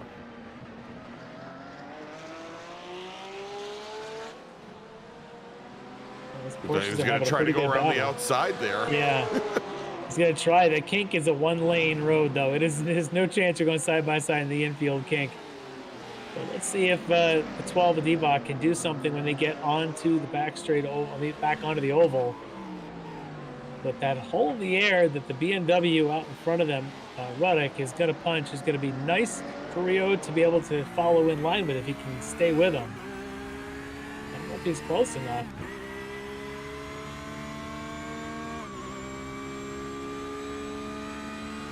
I don't know if these Porsches have the legs in a straight line, though.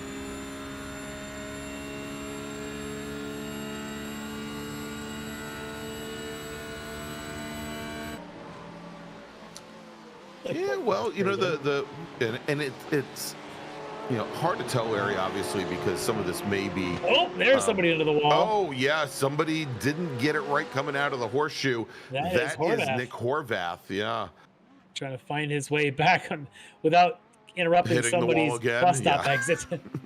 He's trying. 25-point turn, and he is back underway, Larry. But that is going to hurt Horvath quite a bit. Let's take a look, see exactly what happened. Well, it's at the bus stop, obviously, as he's ahead of Jeff Jacobs. He gets in, but isn't getting out cleanly as the back end says, I'd like to go that way, please. And the front end is saying, no, I want to stay here. And he goes around, just taps the wall. It's a little bit of a love tap, and he's back underway. But I take a look here. What was a 1.5 second margin from Schwenke to the Mike Dam and Rob Hartley matchup is now all three of them within 7.5 tenths. We have game on the Team Orion here at the front of the field with 25 minutes to go. Yeah, and they closed that ground up very, very quickly, Larry. I don't know if it was maybe some other traffic that they had to contend with, but here he goes. Mike Dam is now right up onto the back of Travis Schwenke, and I think it looks as though Hartley's been the willing third man there, but we'll see how long that lasts. I'm sure as we get a little bit closer to the checkered flag, he's probably going to start moving into more of an attack mode. Yeah, the wily veteran sitting there taking a lot of notes tonight is Mr. Hartley. He's always seems to be in the mix. He's not going very far. He hasn't led a lap yet. We know that both Dam and Schwenke have led multiple laps. Hartley, though, just patiently waiting for his turn.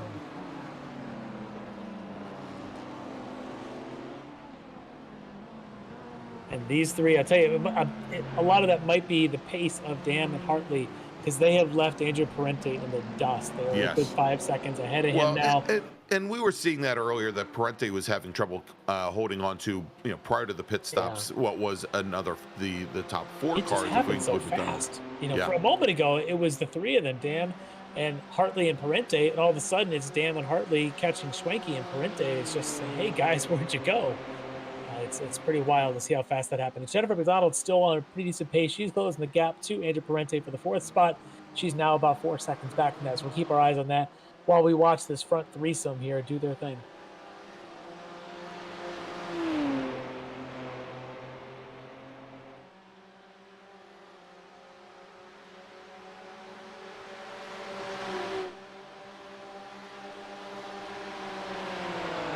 Yeah, you can see now as Hartley's dropped maybe a little bit further off, perhaps falling out of the draft, as Schwenke takes the low line, Dam the high line.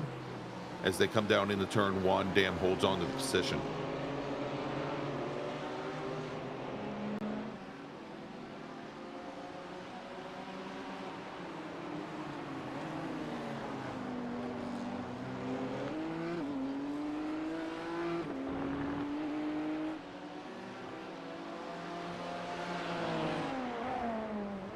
All right, let's check back in, Larry, with our leader, Palakui Grant, leading GTP and our overall leader, and just running a very I was going to say a conservative race. He is now. It is. I'm looking at that pace. His fastest lap at the race is a 1:31.3. You can see his last 5 there on the board. His quickest was a 32, and he's been just kind of clicking along. He does have 31 in there. But we're just looking at Stephen May, who is in second spot. He might have just had himself a bit of an off, but his best lap of the race at 32.2, about a second slower than Grant's. Last lap, though, 32.9. So I would say that Palakui is maybe a little bit conservative, but doing what he knows he needs to do, which is bring it home and be fast. Exactly. He's doing what he needs to bring the car home in one piece, and he's got a lot of margin. Sounds like, as you mentioned, Stephen May have had an off track. Let's take a look, see what happened.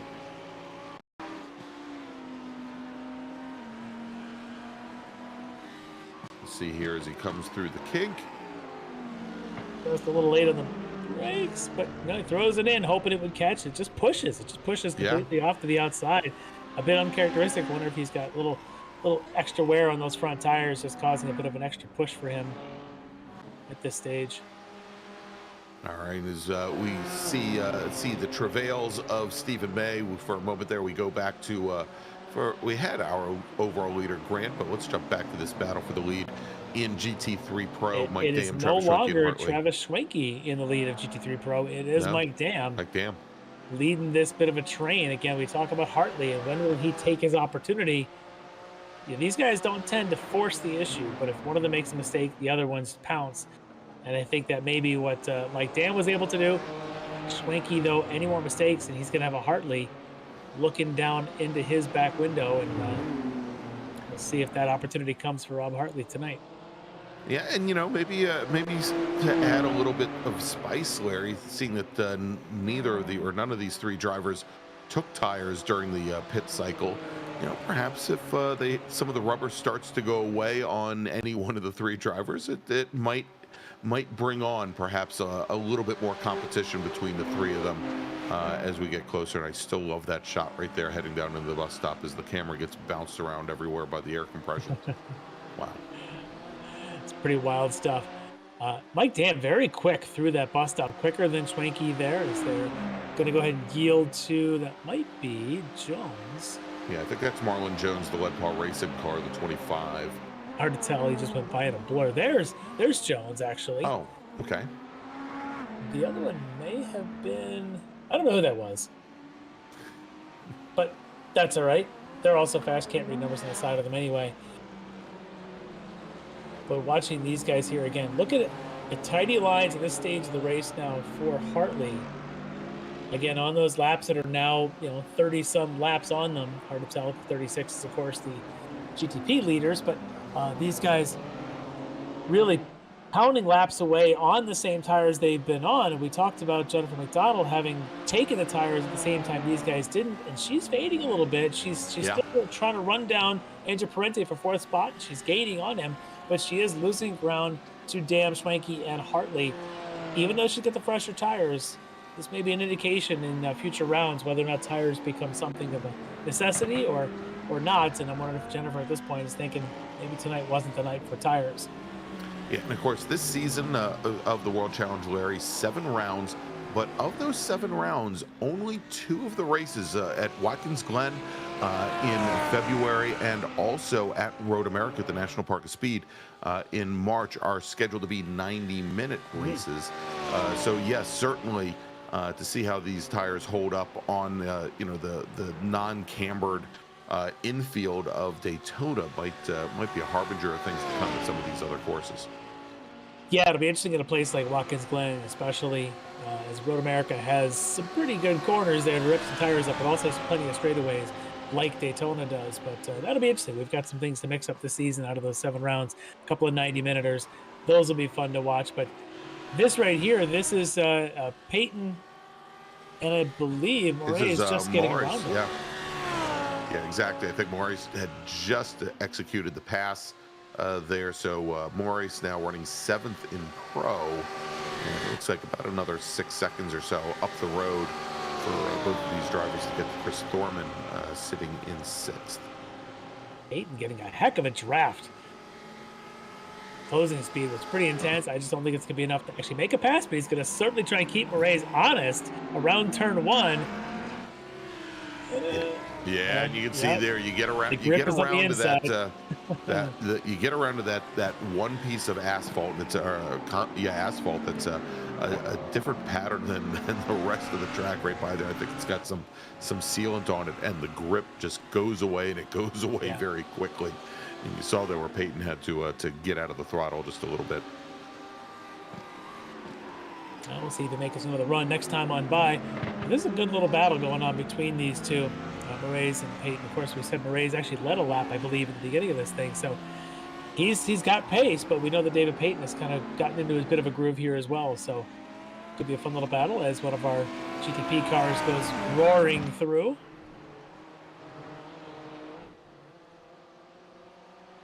Back to our leaders in GT3 Pro.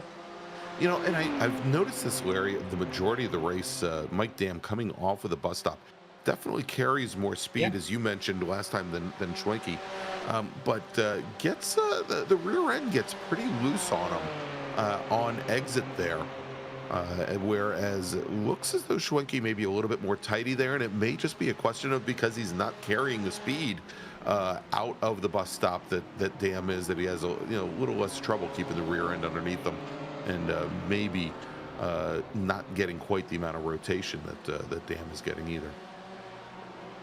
Yeah, that bus stop is really about the struggle I find is you can get into it, and you have to kind of start the braking, turn in, and then finish your braking, and get the car to start that rotation right as you get to the first of the double apexes in the middle of it. If you at all hesitate, or if you carry too much speed in, you go to throw the car into that first apex, it won't stick, and it never makes the second, and now you got to back out of that throttle, or you've caused the car to slide a little bit. The fast way is to under control to get the weight to transfer from making the left turn on entry to making the right before you get to that first apex. If you don't get that weight transfer, the car won't plant and you won't get the power down. Mike Dam looks like he's doing that very well tonight. Schwenke maybe struggling just a little bit in some laps. You know, it seems Mike Dam's been doing it very consistently, better than everybody else here tonight.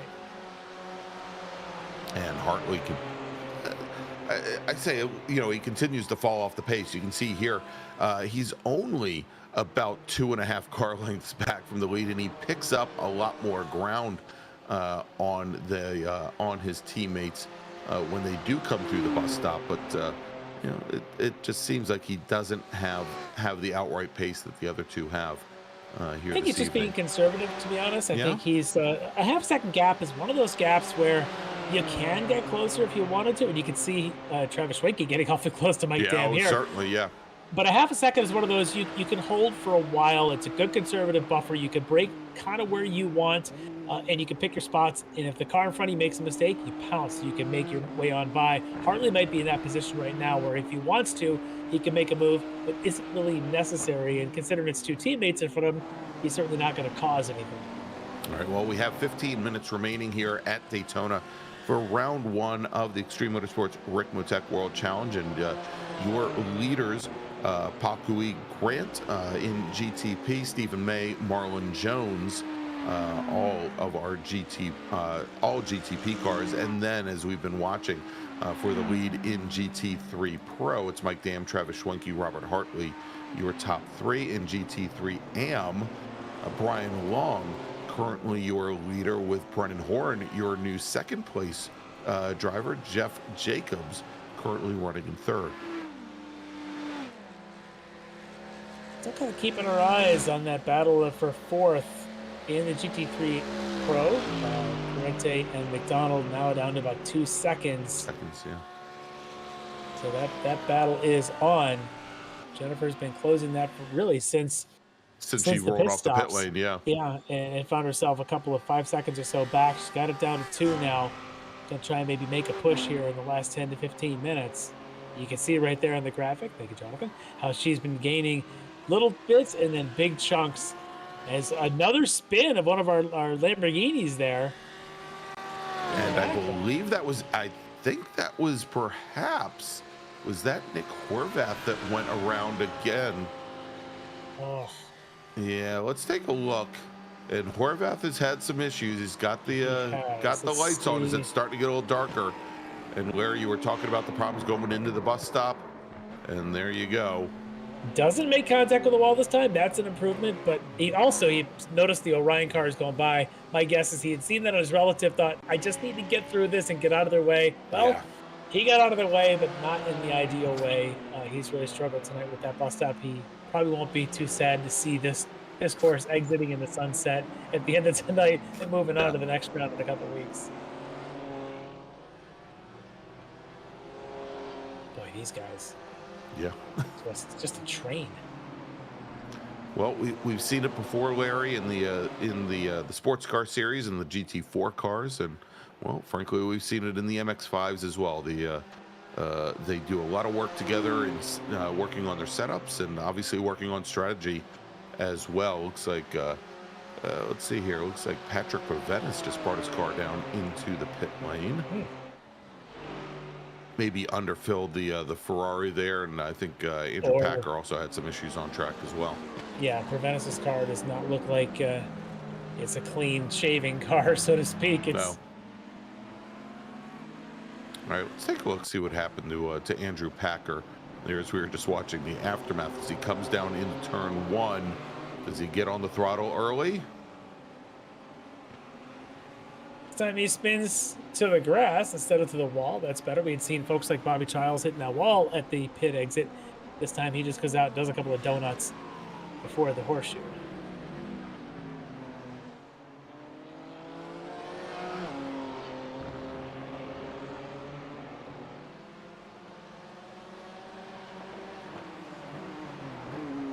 Damn, still. And here's Hartley again, looking like he may pounce should Schwenke falter at all. And Schwenke has a little bit of a bobble into braking there. Yeah. And there is Hartley, just always the opportunist looking for it. Just waiting. Yeah. Just slow tiptoeing around these horseshoes here. Yeah. It's a lot of work to throw this car around here for 40 plus laps for 75 minutes without making a mistake. That's the hard thing to do, is to just be perfect like this lap after lap for so long.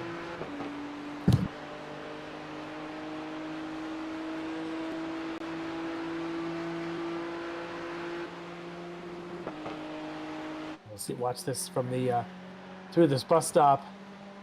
Again, keep an eye out who can get the best exit, because it does define pretty much half of the speed of your lap.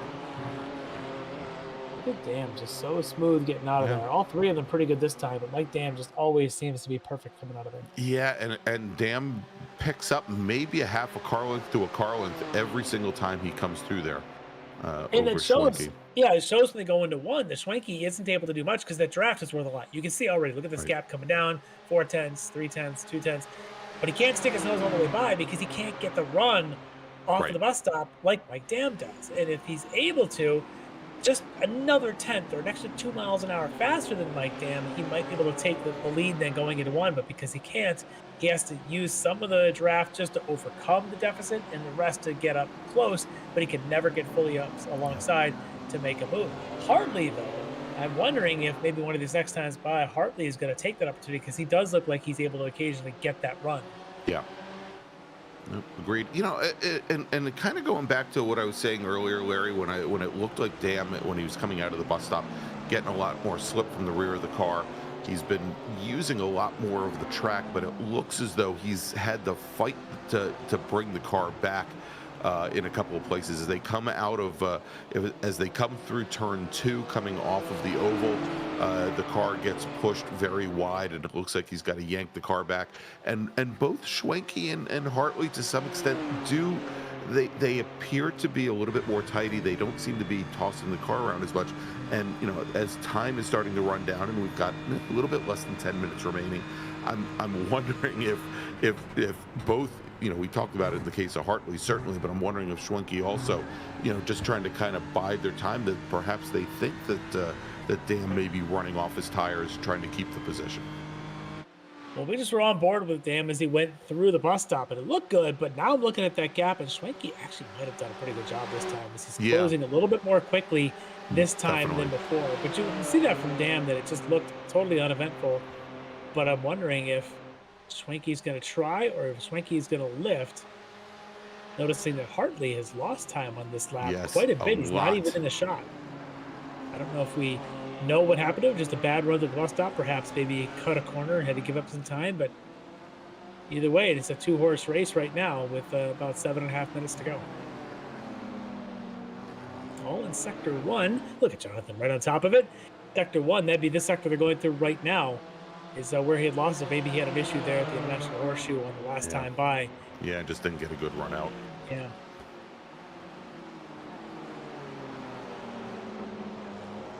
And look at this. Yeah. On the infield, though, Wanky looks quick. Yeah, and he's as close to the back of Dam's car as he's been, Larry, in probably a good 10 laps or so. But you can see there the ground that he loses just on exit, coming off the infield. He loses maybe about a car length or so. But I told you, your lap is defined by 2 moments: that moment turning onto the oval and the moment coming out of the bus stop. Yeah. Everything else is just manage the car, don't be stupid. But those 2 points, because you've got all this wide open throttle, it really does dictate how successful your lap's going to be. It's Schwenke even closer this time. This might be enough for Schwenke. As this is the battle for second at GTP between Marlon Jones and Stephen May. So, we'll take a look at that back in a few moments, but that is definitely closed up, Larry, as Marlon Jones is currently running second, Stephen May second, or Stephen May third. But let's watch this GT battle a little bit more as Schwenke, and that's what I'm talking about there, Larry. As you can see, the Dam car leaned all the way over, coming out of 2 compared to the 16 machine. But once again, Travis Schwenke holding within about a half a car length, and that last time by Hartley about 2/10 off of both Dam and Schwenke, continuing now to lose ground. he is, and I don't know if maybe he's just cooked his tires a little bit, and that's where he's got the struggles going on. Very interesting in that regards that he's definitely struggling. But Schwenke, he looked like he had enough of a run this last time into 1 that maybe if he kept going, but he backed off before they crossed, or around the time they crossed the start-finish of the oval, and he just sort of waited there. I was very surprised. Maybe he didn't feel like he had a strong enough run. Let's see if Schwenke this time can do it, because he's running out of opportunities. These guys, they're running lap times at 1 minute 3/4. We've got 5 minutes to go. We're talking maybe 3 laps, depending on where the leader is. Yeah, if he wants this race, he's going to have to do it one of these times and be the hero and make that dive. Comes out 3/10 back as they come out of the oval. Let's see if he takes this opportunity. Or does he lift?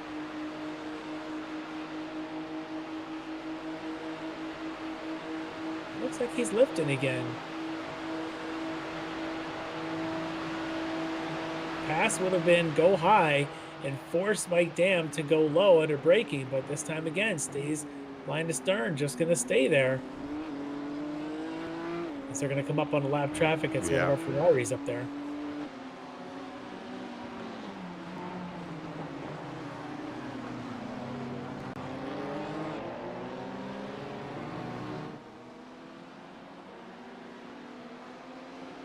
And that GTP battle that we were just talking about, Larry, between Jones and May coming up right behind them.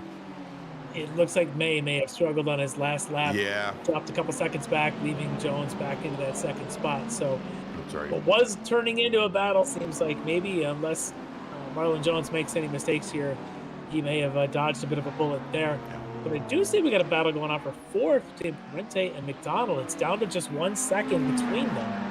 Yeah, she's knocked off that large gap coming out of the pit cycle, and has definitely closed things up. And by the way, what we were looking at was Marlon Jones and our overall leader Grant actually being almost a full lap up on Jones currently, and they were both in that same shot. It just shows the pace that Palikui has on this car and this track.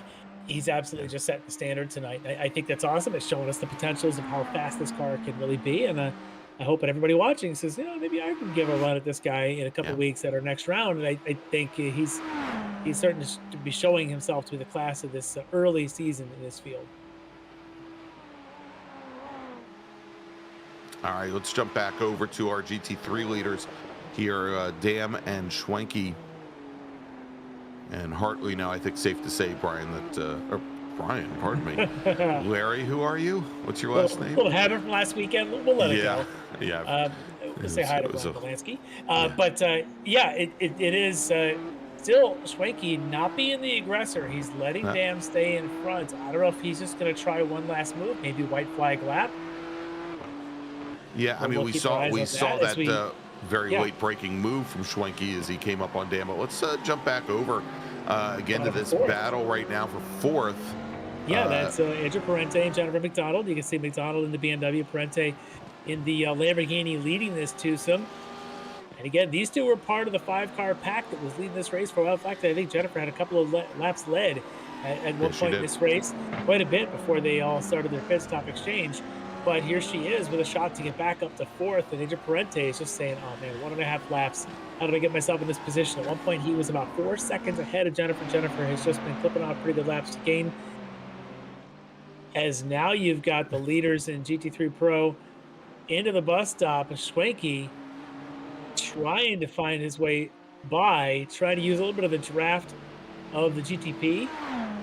And this looks like white flag starts for everybody. Yeah, final lap is upon us, Larry, as Paulo Grant, our leader, takes the white flag. 1 to go here at Daytona. And Larry, as some of our GTP traffic was coming through that battle between Dam and Schwenke for a moment there moved high to try and catch the draft of the GTP car, maybe get past Mike Dam. Couldn't do it. But here we go, as we've got 1 lap remaining for these racers, as well as they work their 43rd lap of the race. And very, very close. Oh, a little bit of oversteer moment there for Mike Dam. But as they were coming through the International Horseshoe, there wasn't really much of a place for the 16 machine to go. And here's the battle for fourth. Jennifer McDonald over Andrew Parente. She does make the pass. Can she hold on to it? And Chris Thorman getting in there, and there's contact now between Thorman and Parente. Wow, the two Lamborghinis coming together in the International Horseshoe. McDonald, she's clear of it, but Thorman and Parente making friends early. All right, so let's go, Larry. I think we've got our leader, Paulo Grant, now. He should be coming up on the bus stop. He's probably on his cooling lap probably as fast through as the he bus is stop. around this place. That car goes from start to finish very quickly. Yeah. But he will be. There he is. There he goes. And taking the checkered flag is our winner, Paulo Grant. Let's jump back over to that GT3 battle. All right, let's see if there's any opportunity for Schwenke. Is he able to close? Dam with another great run out of the bus stop. Schwenke. He's laying into it. Is he going to make this a photo finish? He comes up to driver's right, Larry, as they come up around the final corner. He's nose ahead. And he's drafted past. Right now, your leader is Travis Schwenke, and he's going to take the win. Larry, Travis Schwenke wins GT3 Pro. Mike Dam is going to come home in second. Robert Hartley will bring the car home in third. Jennifer McDonald, she finishes fourth. Well, actually, she hasn't finished fourth yet, but we're assuming. That's Brian Long. Brian Long, who is our GT3 AM leader, he's got just a little bit more to go here on the oval in his first outing in the Ricmotech World Challenge. He's going to take the win in GT3 AM.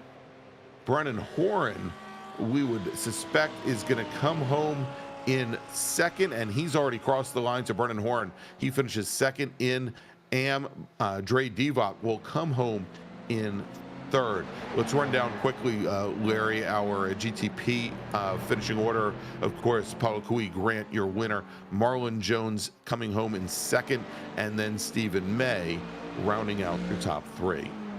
Some exciting races. I tell you what, to come down gosh, to yes. a last lap pass there for GT3 Pro. You had the pass for fourth on the second to last lap. Exciting stuff.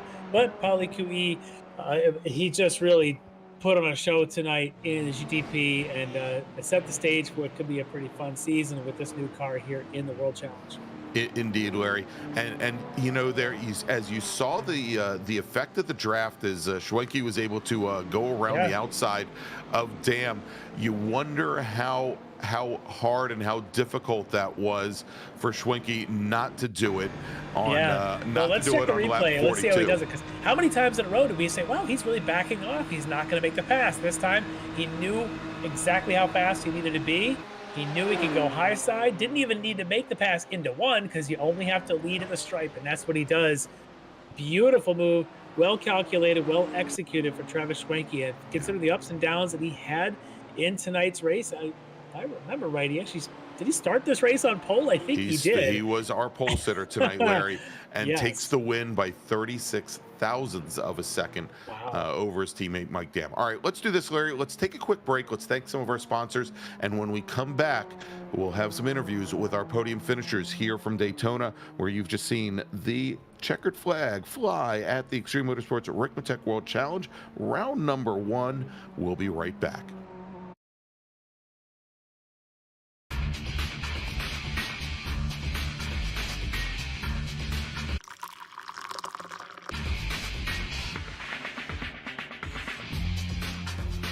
Allow Extreme Scoring to do the work for you. Ricmotech high-performance sim racing equipment. Whether you're just looking to have fun, train for race day, or become a serious esports competitor, Ricmotech has you covered.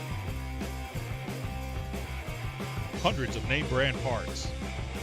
Support from experts that love sim racing. Trusted by the pros. There's only one place to go, Ricmotech.com.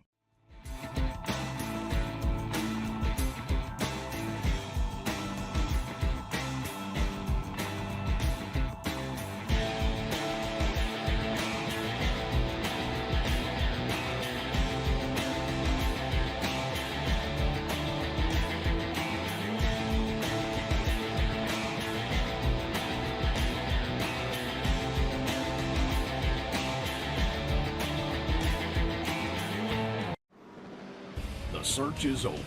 The most comprehensive league scoring solution is here, with the ability for multi-level championships, custom incident tracking, post-race time penalties, support for heats, drop weeks display, multi-car team scoring, advanced web widgets, rookie championships, a custom paint system, and load those results in seconds. Visit extremescoring.info today.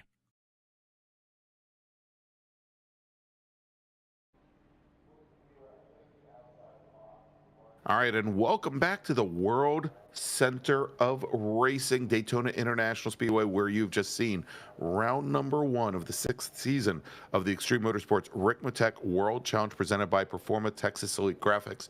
I'm Greg Ginsburg, along with Larry Lefty McLeod, and let's quickly take a look at our race results. Where Pauly Kui Grant from Fur Affinity Racing. I feel like he's had like a cat on his shoulder or something the whole race or something. But Pauly Kui Grant takes the win here at Daytona, and Marlon Jones will finish in second in his first outing in one of the GTP cars. He's been running GT cars for quite some time with us. The Lead Paul Racing car finishes second overall. Stephen May from Mayforce Racing comes home in third. Your winner in GT3 Pro, Travis Schwenke from Orion Racing. Mike Dam, his teammate, finishes second, and their teammate Robert Hartley takes the bronze tonight. And then in GT3 AM, Brian Long from The Wrong Stuff. I don't know what to say there, Larry, but he takes the win, and his first run with us here in the World Challenge. So great welcoming to Brian Long. Brendan Horn from D2D Racing comes up in second. Jump in there and say, if The Wrong Stuff wins the race, I don't ever want to be right. You don't ever want to be right. So Dre Divock, his teammate, finished third. So I'll let you. Yeah. So finishing third might be wrong, but finishing on the top step of the podium is definitely right. All right, we've got some folks here sitting and waiting for us in the green room. Let's do this, and I'm trying to figure out who Pan Hydra Day is in the green room. But I'm sorry? Not with us, I don't think so. But, well, yeah. I don't know, but let's do this. Let's bring in Travis Schwenke first, Larry, our winner tonight in GT3 Pro. Travis Schwenke has jumped in here, and what a night for Travis. Exciting race. Tell me a little bit about it. You started the pole, and suddenly you're seeing the checker. That was nuts. Yeah, that was a great race. I told Mike, it's been a while since we've been able to race door to door and behind each other that close for a long period of time, and that was just great. I'm very excited. I almost didn't take enough fuel. That was my only downfall. So I was saving a ton early, and then had to save afterwards. I even took extra from what it said. I just didn't have a good handle on the number undrafted, so that was my unfortunate mistake. And somehow Mike and I have JRT set differently, which we'll have to figure out. So beforehand he had 43 laps, I had 44. That was just our manual calculations, and I had 44 up until like a lap to go, so I had saved a full lap extra there. Wow. So as we were watching that come down, and Mike's out in front of you, and you're just sort of hanging back, we weren't quite sure if you guys were just playing nice teammates, if there was something else. Was part of that to make sure you could make the end and saving fuel, or is that just strategic of when to make the pass? Well, I told him with about 4 laps to go, if you notice, I tightened it up. It was all turn one. I was just, the whole race I was going soft into turn one, and I just had totally forgotten how to get on the power. So he was just, gapping me 3-4 tenths coming out of turn one, and I just had to, make sure I got on power then once I had saved enough fuel. And I was still, clutching all the way into turn one and stuff, but just getting on power again to be right on him so I could have a chance, and kind of figured that back out with 3 laps to go, and then it was fine. Yeah, well, and then it comes down to the last lap. You see the white flag. At some point, if you want to win the race, you got to get out in front. You practiced that move coming out of the bus stop countless times, 43 times, I guess it was. And but you had to execute. You got to get it right. And we were even talking about how good Mike was coming out of that bus stop all night long. Did you know you could do it, or it was just sort of one of those you have no choice? I knew I had to hit it. I knew I had an X to give. But and still be under the 6, so I didn't even take it. So he did take an X coming out, but still was able to get the run. So we take it slightly differently. I come a little slower in and faster out, and he threw it in there. And I think if he would have gotten the right turn part of it, right, it might have been harder to catch him. Unbelievable finish, though. Great race to watch you guys. Teammates, but also the battles that you had throughout the whole race. It was a lot of fun with Iago early on, with Jennifer in there. I think it's going to be a great season. Congrats on the win tonight. I'm sure you've got some folks you want to thank for this one. Yeah, I definitely thank my teammates. We worked a few days at least getting set for GT3s again, and obviously Daytona's coming up. So Sim Race Cockpit and Apex and Extreme. This is great fun. It's always great racing with people that are respectful, and we had that incident coming into turn one with the slow Ferrari, and I think in officials that's a wreck, and here it's great. So yeah, awesome stuff though. Coming out with a victory in the opening round, Travis. Congratulations, and it's looking like it's gonna be a pretty good start to a good season. Thank you much. All right, there you go, Travis Schwenke, your winner tonight in GT3 Pro, driver the number 16, Orion BMW M4 GT3. All right, next person, Brian, that we're going to bring in is our winner in GT3 AM. In his debut outing here in the World Challenge, it's Brian Long. All right, Brian Long has joined us, and Brian, your sponsor says the wrong stuff, but tonight you had the right stuff to take the victory here in the AM category. Tell me a little bit about your debut here. Man, it was so much fun. Definitely not what I expected coming into this. That's for sure. Did it exceed expectations at least? I mean, yeah, the race finish definitely did. It was just a lot of practice this week at Daytona because we got the endurance coming up, and yeah, Ray, kind of my teammate, roped me into it. He leads the team. He mentioned he was racing in the league, and I checked it out, and so far it's been a lot of fun. Yeah, well, you say you practice quite a bunch. As you know, a lot of folks, obviously, in this week are practicing for Daytona, and that kind of helps to get ready for this round. But the intensity, I guess, of this series is that part of maybe what you didn't expect? Because it is a lot. It's a very intense league. It's a lot of competition, a lot of people, a lot of practice. Is that what you expected? And do you think did you enjoy that level of competition tonight? Yeah, absolutely. This isn't my first GT3 league, but I'm relatively new to iRacing. But so far, it definitely met or exceeded expectations. It's been, I mean, man, I'm excited to go back and watch the broadcast, but in the AM field, at least, we had a lot of battles and it was a lot of fun, especially in the first 30 minutes of the race. There was a lot of side by side, and I think one time there was 4 of us going too wide into turn 1 there, just jockeying for top 10, and it was a blast, and it was really nice how clean everybody kept it. And still battling though. It was still hard fighting, and that's, it's racing, and that's fun. Yeah, it's great stuff, and it's awesome to see here tonight. Great way to start out this season. Great way for you to start out here on the Ricmotech series and joining us in our little end of the world here with our GT3 league. But hey, you know what? You come out with victory tonight. You got the team putting you up at the top of the podium. I'm sure you want to give a couple of thanks and shout outs tonight. Yeah. Shout out to Dre for talking me into racing here. It's been a lot of fun. I think we have one other teammate who's joining before the next race, which will be really cool to see. And then shout out to my other teammate, Will Love, who's not actually racing in the series, but just helped me prep, and we've been working together for the endurance. And so shout out to him for all the help he's given me. Awesome stuff. Well, Brian, congratulations on your maiden victory, and hopefully get a shot to make it 2 in a row in a couple of weeks, and we'll see you then. We'll see. Expectations are low, but hope is high. That's the best way to keep it. All right, Brian, congrats. Thanks, guys. Aim low, shoot high. There you go. Yep. Brian Long from the right stuff. All right. So, or is it the wrong stuff? It's the wrong. Yeah, we'll call it the right stuff for tonight. He won. All right. So let's move over now. Larry, I knew we'd get him into the interview booth here eventually. We're supposed to talk to him before the race started, but Marlon Jones from Lead Paw Racing started off running in GT cars, jumped into the GTPs and really loved it, and he comes home with a second place finish tonight. So Marlon, we were just mentioning your big jump here into these GTPs. You come home second here tonight. Tell me a little bit about the different perspective driving these versus the GT3s in this series.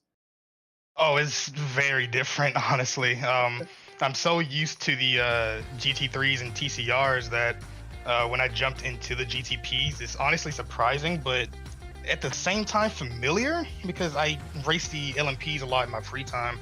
So it kind of just felt more like a more powerful or more fun LMP.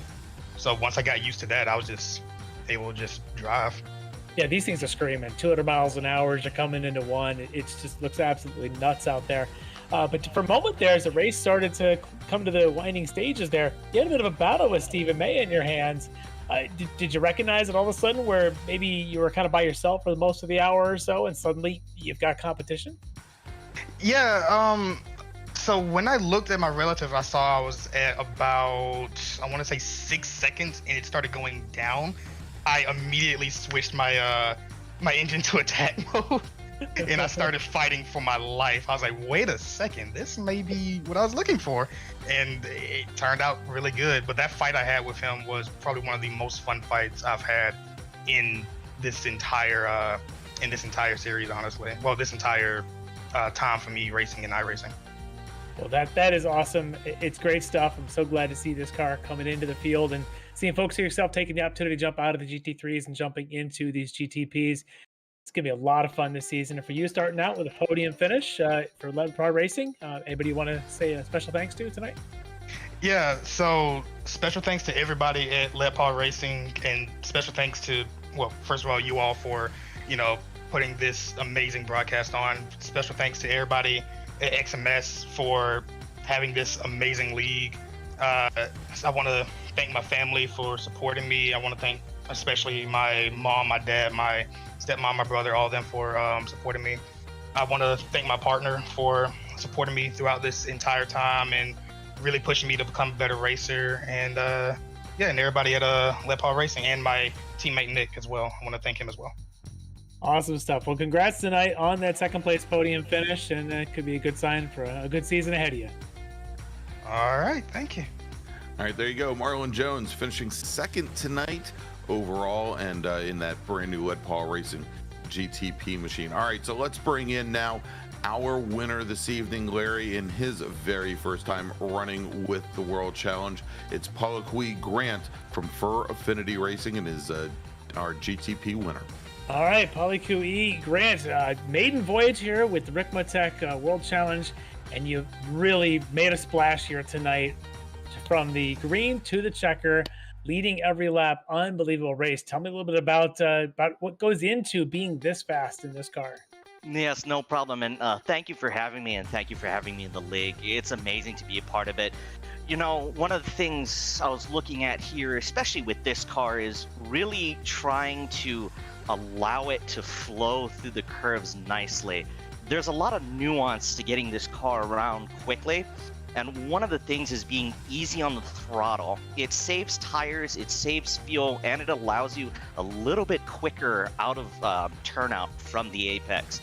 But other than that, it's really just keeping it balanced through braking and acceleration, because I think, as you've seen in the beginning of this race, if you are on the brakes just a little too hard, a little too deep, it will kick out on you and cause you all sorts of trouble.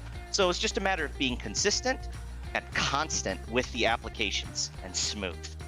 Yeah, well, you put on a clinic here tonight by executing all of that. It was like you were just toying with the rest of the field here tonight.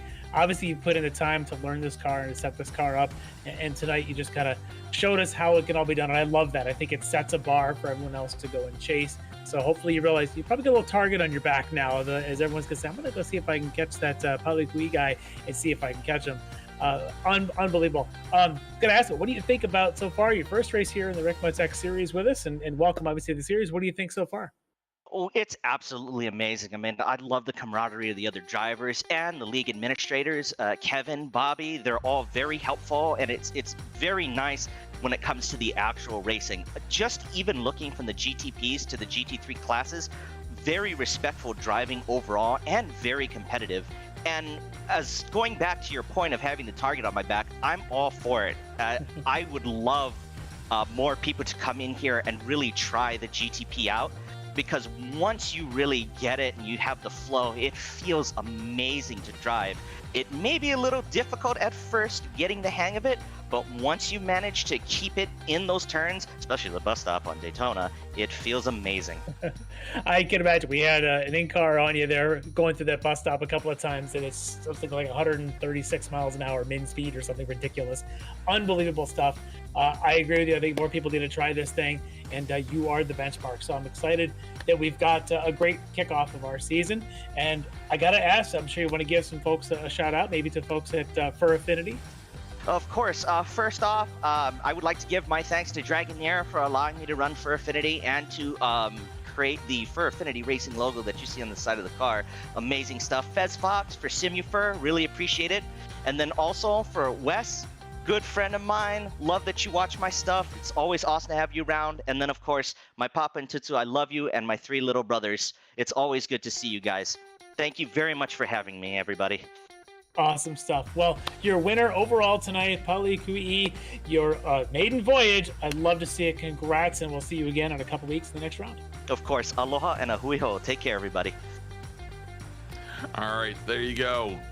Larry, that might be up there for one of the best interviews we've had ever. So the excitement, the energy, I just love it. Both he and Marlon both are just psyched about this car, and Pauliqui he couldn't be happier. I'd love to hear that. So, folks, if you're watching, take his words, try this car out. That just sounds like he's having a dream fun out there. Yeah, and I might also add, Larry, that if you want to drive a GTP car here in the Ricmotech World Challenge as we get ready to wrap things up here for the evening, or a GT3 car in the Ricmotech World Challenge, I believe you can still sign up if you want to go to xmsracing.com/WC series down at the very bottom of the page. Still get in. Sign up now. Yeah, there's a big red button that you can click and go and sign up to come race with us in 2 weeks when we have our next round. But before we have that race, Larry, next Monday night, we're going to have round 2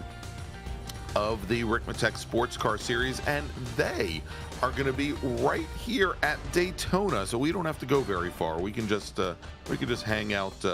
I'm just going to go crash in Martinique for a couple of nights, and then we'll fly back up to Daytona. That would be fine. Yeah, I was thinking about going down to the Keys or something like that, and coming back up north.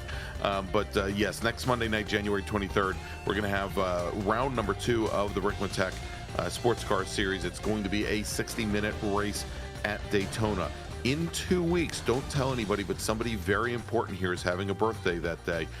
January 30th, it's going to be round 2 of the World Challenge. We're going to be at the Hengaro Ring for another 75-minute race. And again, if you want to sign up and you want to race with us, xmsracing.com/WC Series.